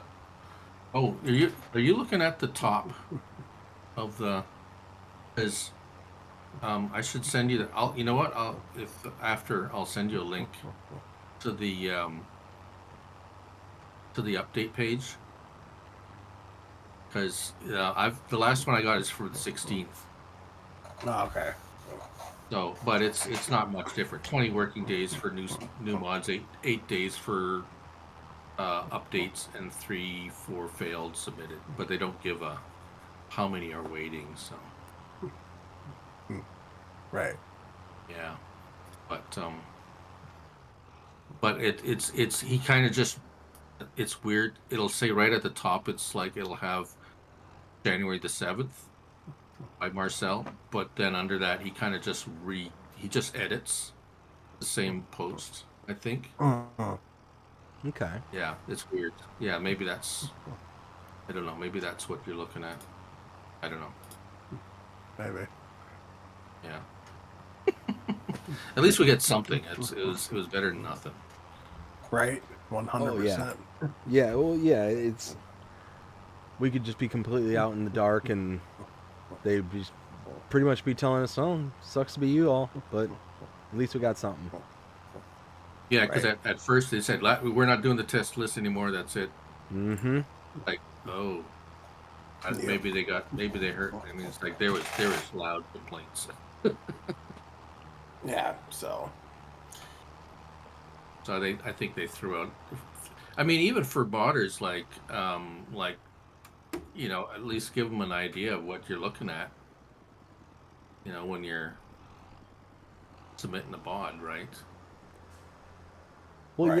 yeah, and that's the thing is, I would imagine that if I was a modder and I'm sitting there as making as much as I possibly can with whatever little time that I have available, I would imagine that if I'm sending something off to be, submitted for testing and all that stuff, am I going to want to start investing time into my next project in order just to have something get rejected and then have to change my focus back to the original one that I was working on previously? Like, my brain doesn't work like that. I have to stay focused on one thing at a time, and if I'm getting pulled into so many different directions, I make mistakes, I screw up, the whole 9 yards. So it's one of those, I would have a real hard time with just bouncing back and forth if that was what was required.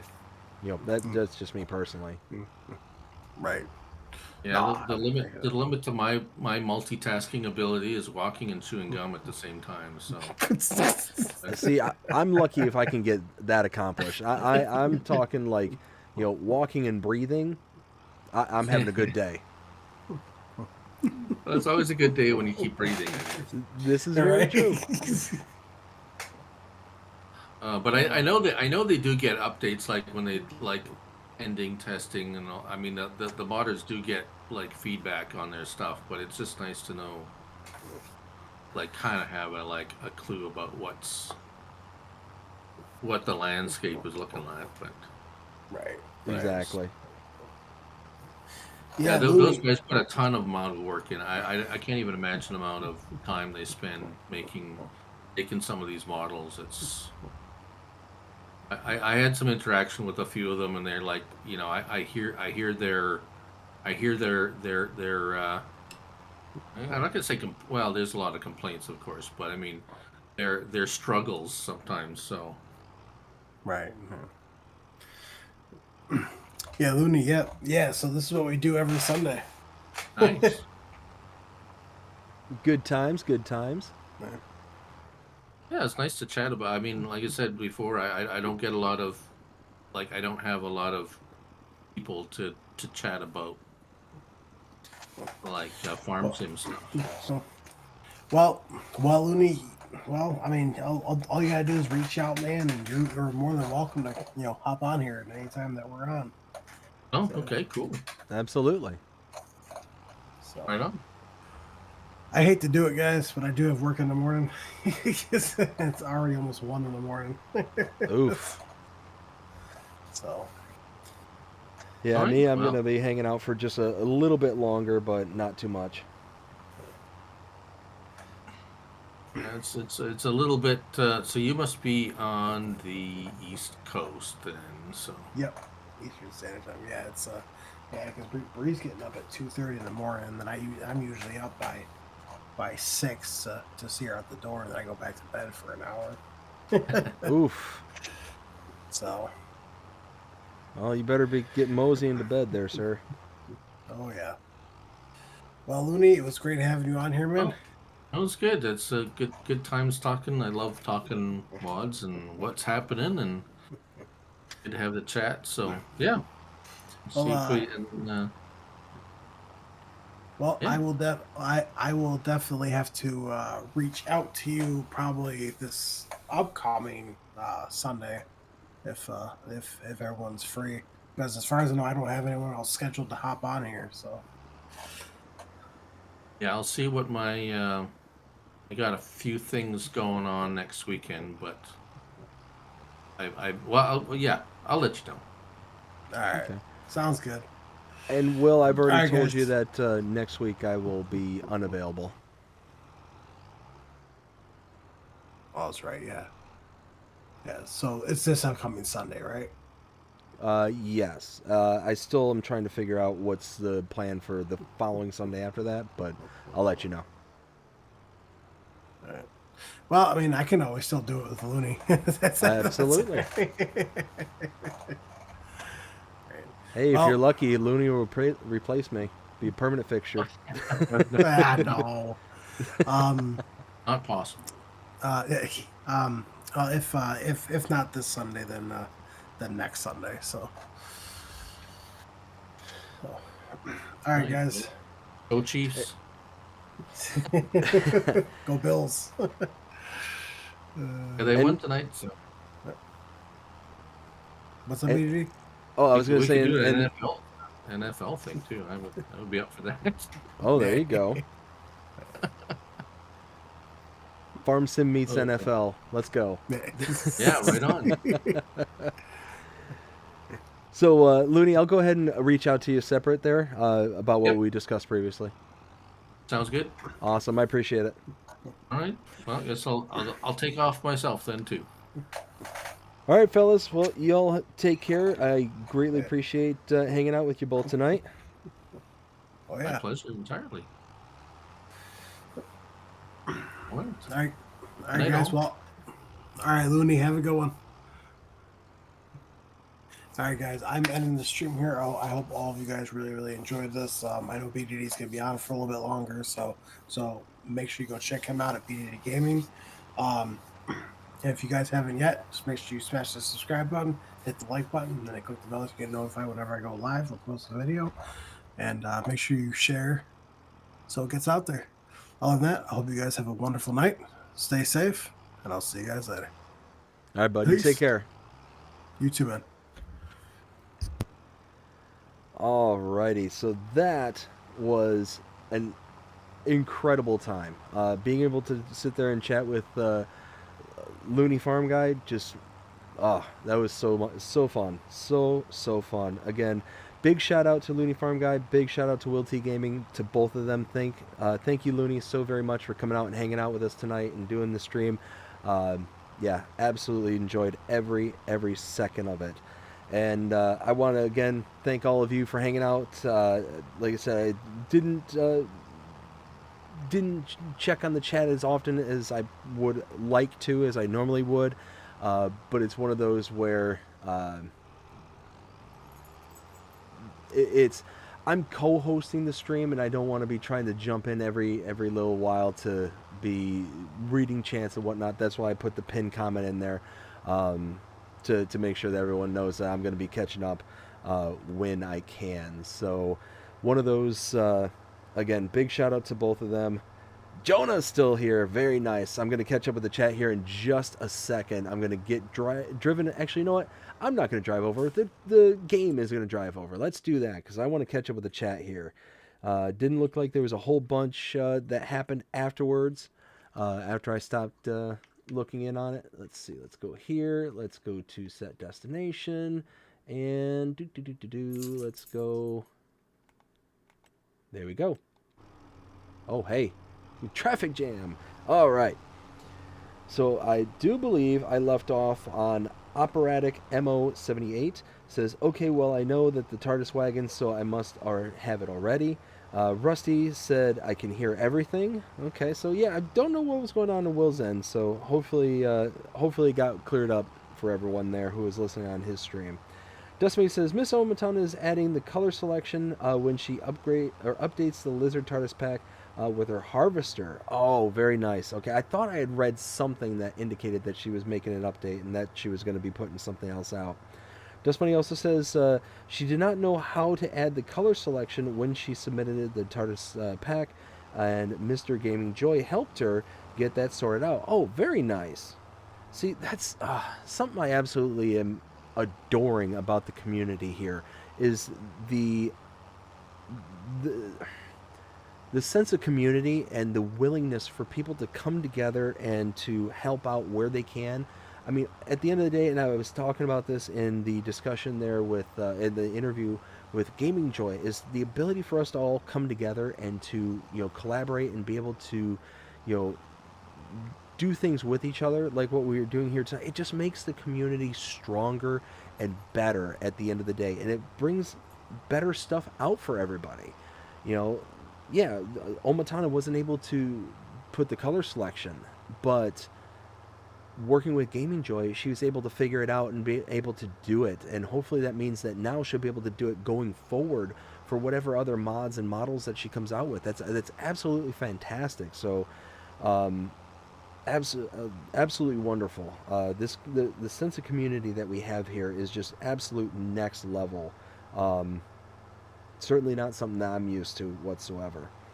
Luke Marshall, how's it going, Luke? Hope you're having a fantastic day so far. Says hello. Mark Peterson says, I would love to a moose make a chicken coop that randomly gets a broken fence or gate, and then you have to go looking for your chickens and get back into the run. Oh, now see, that would be good. Mark says, see a modder. Yeah, no, that would be absolutely brilliant if there was some kind of mechanic that would, I wouldn't even necessarily say like have to wrangle them back up, because that might be a bit much for the game developers to kind of put in there. Not saying it's impossible, of course, but one of those where it would have to physically keep track of every single chicken, like visually kind of thing. I mean, maybe, I don't know. I don't know. At the end of the day, I think that would be a cool concept, but I think it would be kind of hard to implement. But what do I know? I'm not a game developer. Luke says, how's everyone doing? Doing fantastic, Luke. We had LooneyFarmGuy in here hanging out with us tonight, and it was such a pleasure, just such an absolute pleasure to hang out with him and chat. I'm personally a big fan of Looney.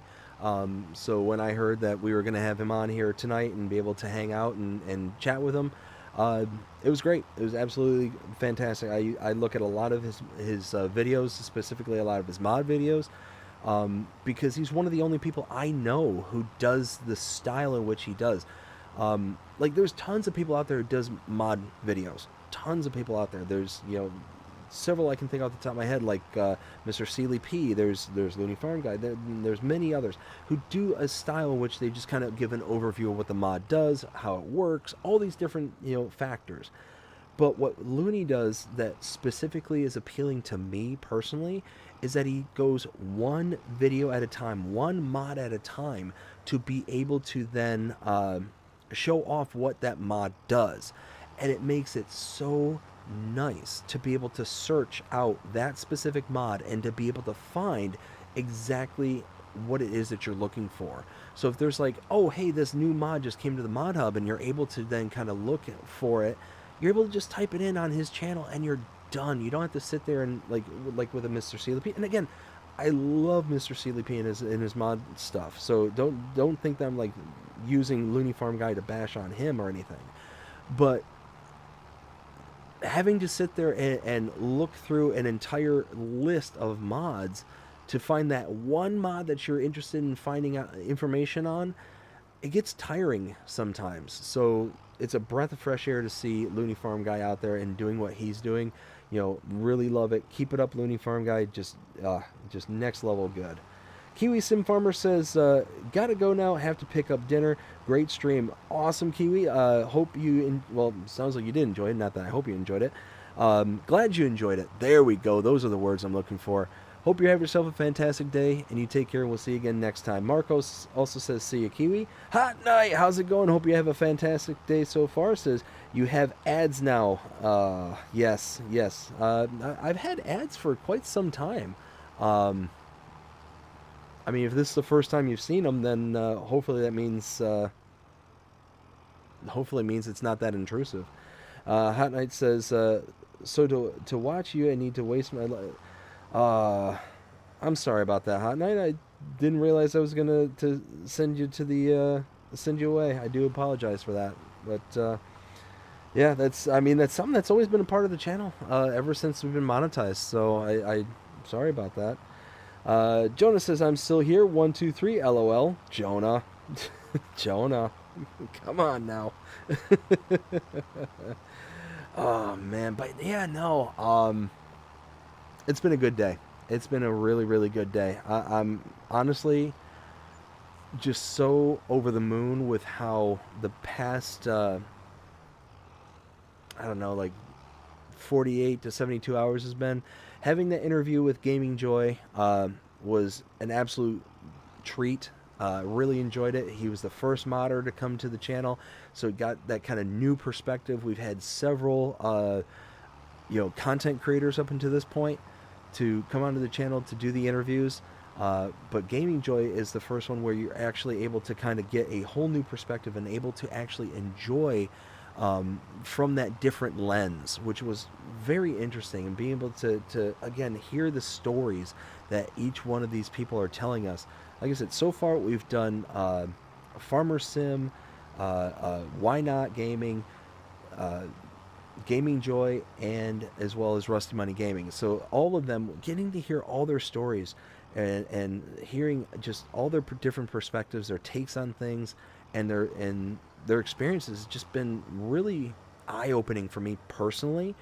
And I hope that it's really coming through and it's translating to a really amazing conversation for everybody else to kind of take in and enjoy themselves. So it's one of those that, again, really appreciate all the support and all the love that I've been getting from the community on that specific portion of my content. And again, thank you to every single one of the people I mentioned before who have been willing to come out and participate in it. Again, it's been an absolute blast, and I got several more creators in the wings waiting to schedule. I think the next one that I'm going to be doing is roughly going to be Thursday. I haven't got a firm date and time, and when it comes to throughout the week, my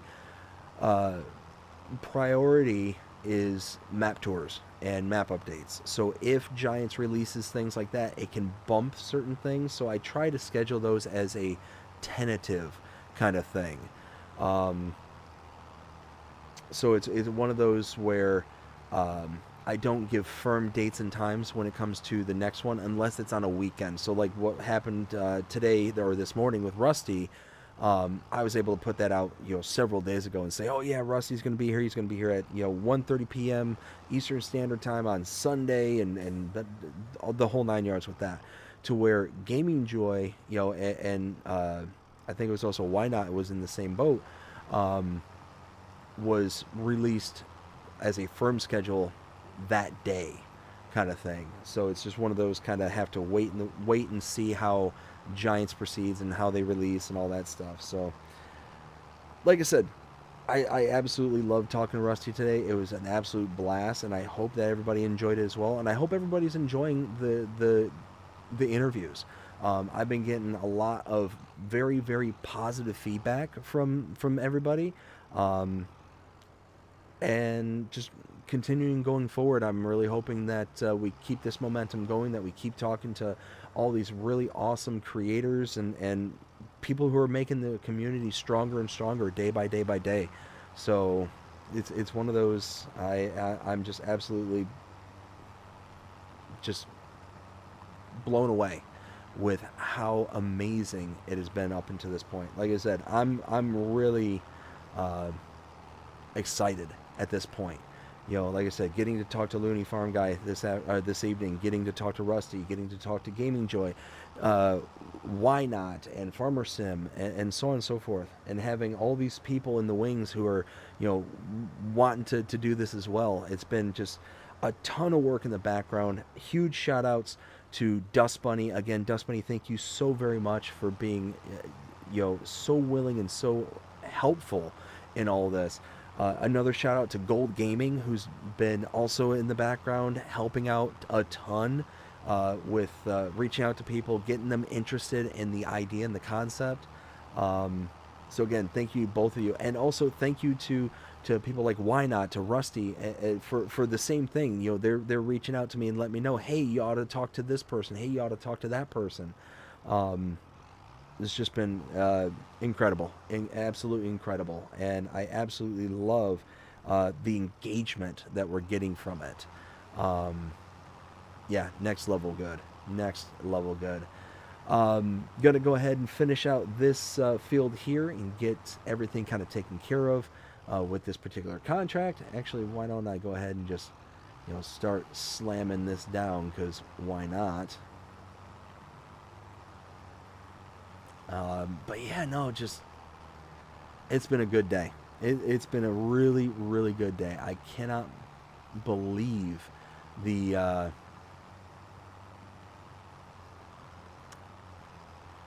I can't believe how well this is going so far.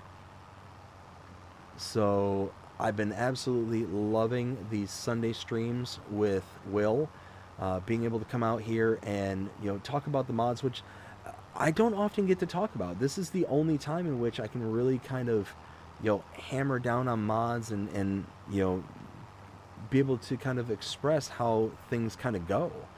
So you know, in the modding realm of things, you know, outside of the interviews where I could talk to potential like modders and stuff like that, I don't get to talk about this kind of stuff. So it's been very exciting and very like a breath of fresh air, I feel, has like been breathed into the channel, into me personally as well. I'm digging it. If you can't tell by how much I'm kind of, I guess, prattling at this point, yeah, it's one of those I've just been absolutely over the moon. And like I said, if it wasn't for everybody out there kind of, you know, throwing in their support and really kind of throwing in the positive feedback and all that, yeah, they probably wouldn't have gotten this far. So thank you to all of you who are wanting to consume this content, who are wanting to see these interviews and to talk to these people and to get a deeper understanding and appreciation of who they are as not just the content creators themselves, but the creators themselves, but as just individuals. So yeah, absolutely fantastic. So again, thank you all so very, very much. As we put the finishing touches on this field, like I said, we're going to start wrapping things up. As I'm not seeing too many other people in the chat, I think we kind of you know, had things kind of die down a little bit there in the chat. So yeah, one of those at the field not owned. Oh, because I must have accidentally just pressed the B button. Yeah, I'm just... What else is there to say other than just been a good day. Been a really good day. Yeah, just... I'm looking forward to continuing the Farm Sim Talk. Been having an absolute blast on these Sunday streams, hanging out with Will and the couple of guests that we've had up until this point.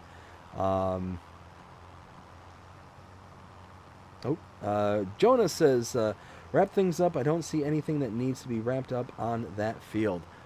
I mean, no, not technically. There's no wrapping, but I will be wrapping up this stream in a nice little silage wrap. So yeah, no, just, I don't know. Like I said, I know I'm rambling. I know I'm kind of, you know, blah, blah, blah, blah, blah, you know, just kind of going on and on about things, but I don't know. It's been that kind of a day where been able to enjoy things. Oh, and by the way, Jonah, I don't know if you saw my message. I haven't had a chance to check my my phone or anything like that, but I did send you a message earlier today because I was laughing hysterically when I saw that, and I sent you a picture of it because it just immediately I saw it and it reminded me of you, so had to pass it along there. It was one of those, like, is this something that I might want to purchase to be able to send to Jonah? Like, maybe? Jonah says, I understand you've been having a lot of fun with this. Oh, yeah. Yeah, absolutely. Like I said, it's the stories. I've been really enjoying. No, I don't. I don't want you to hire a worker. There we go. It's the stories. Like listening to Rusty today and him telling the stories of, him being such a avid racing fan and, getting into the whole. We didn't cover it a lot, but him saying how he really likes the. Oh goodness, I can't remember the term he used. Why can't I remember it all the time? It was basically like the. You pull a vehicle off the street, you make some little improvements, and then you're kind of racing around the track. Yeah, I share the same interest in that regard. I would much prefer seeing a vehicle that gets taken off the streets and then made a few improvements, a roll cage, moving the fuel to a little bit safer of a location, and all that stuff, and then all of a sudden it's race day kind of thing. Like that, I think, is one of the coolest styles. And then it's down to not only the race car and how well it performs, but it's down to the racer itself. And you can get such a wide variety of all the different types of vehicles, all the different like things that you could potentially see. Yeah, just hearing his stories about that, hearing the stories about about him personally and the content that he's producing, him being busy as he is. It's very admirable to hear when somebody's just that busy and is also wanting to do something like this that they're obviously passionate about, that obviously Rusty is passionate for. It's one of those that it's inspiring to see how people can sit there and know that, hey, I've got X amount of time, let me go and do this. Hey, I got this amount of time, let me go do that, kind of thing. And it's amazing. It's really cool. So big props to Rusty. Big shout out for him. Yeah, and just one of those. I want to see it go further. I want to see, the channel continuing to interview, small channels, big channels, and everything in between. So we'll see how it goes. We'll see how things progress from here. So let's go ahead and drop that off right like so, and park that about there like I've been parking it. And like I said, I think this is going to be a good place to leave it because yeah, like Will said, it's 1 o'clock in the morning. It's about 1:15 here, and yeah, just time to get my myself off to bed as well. But I hope everyone enjoyed it. I know I certainly did. It's yeah, absolute blast. Absolute blast. Thank you all so much for coming out here and hanging out with me tonight, and WillT and LooneyFarmGuy.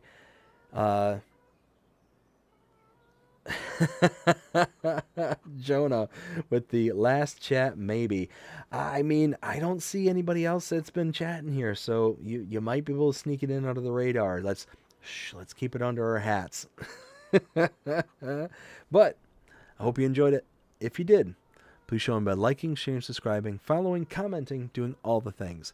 The algorithms enjoy you doing the shows, you're engaged with this channel and enjoying the content. And that being said, I hope everybody has a fantastic day. Take care.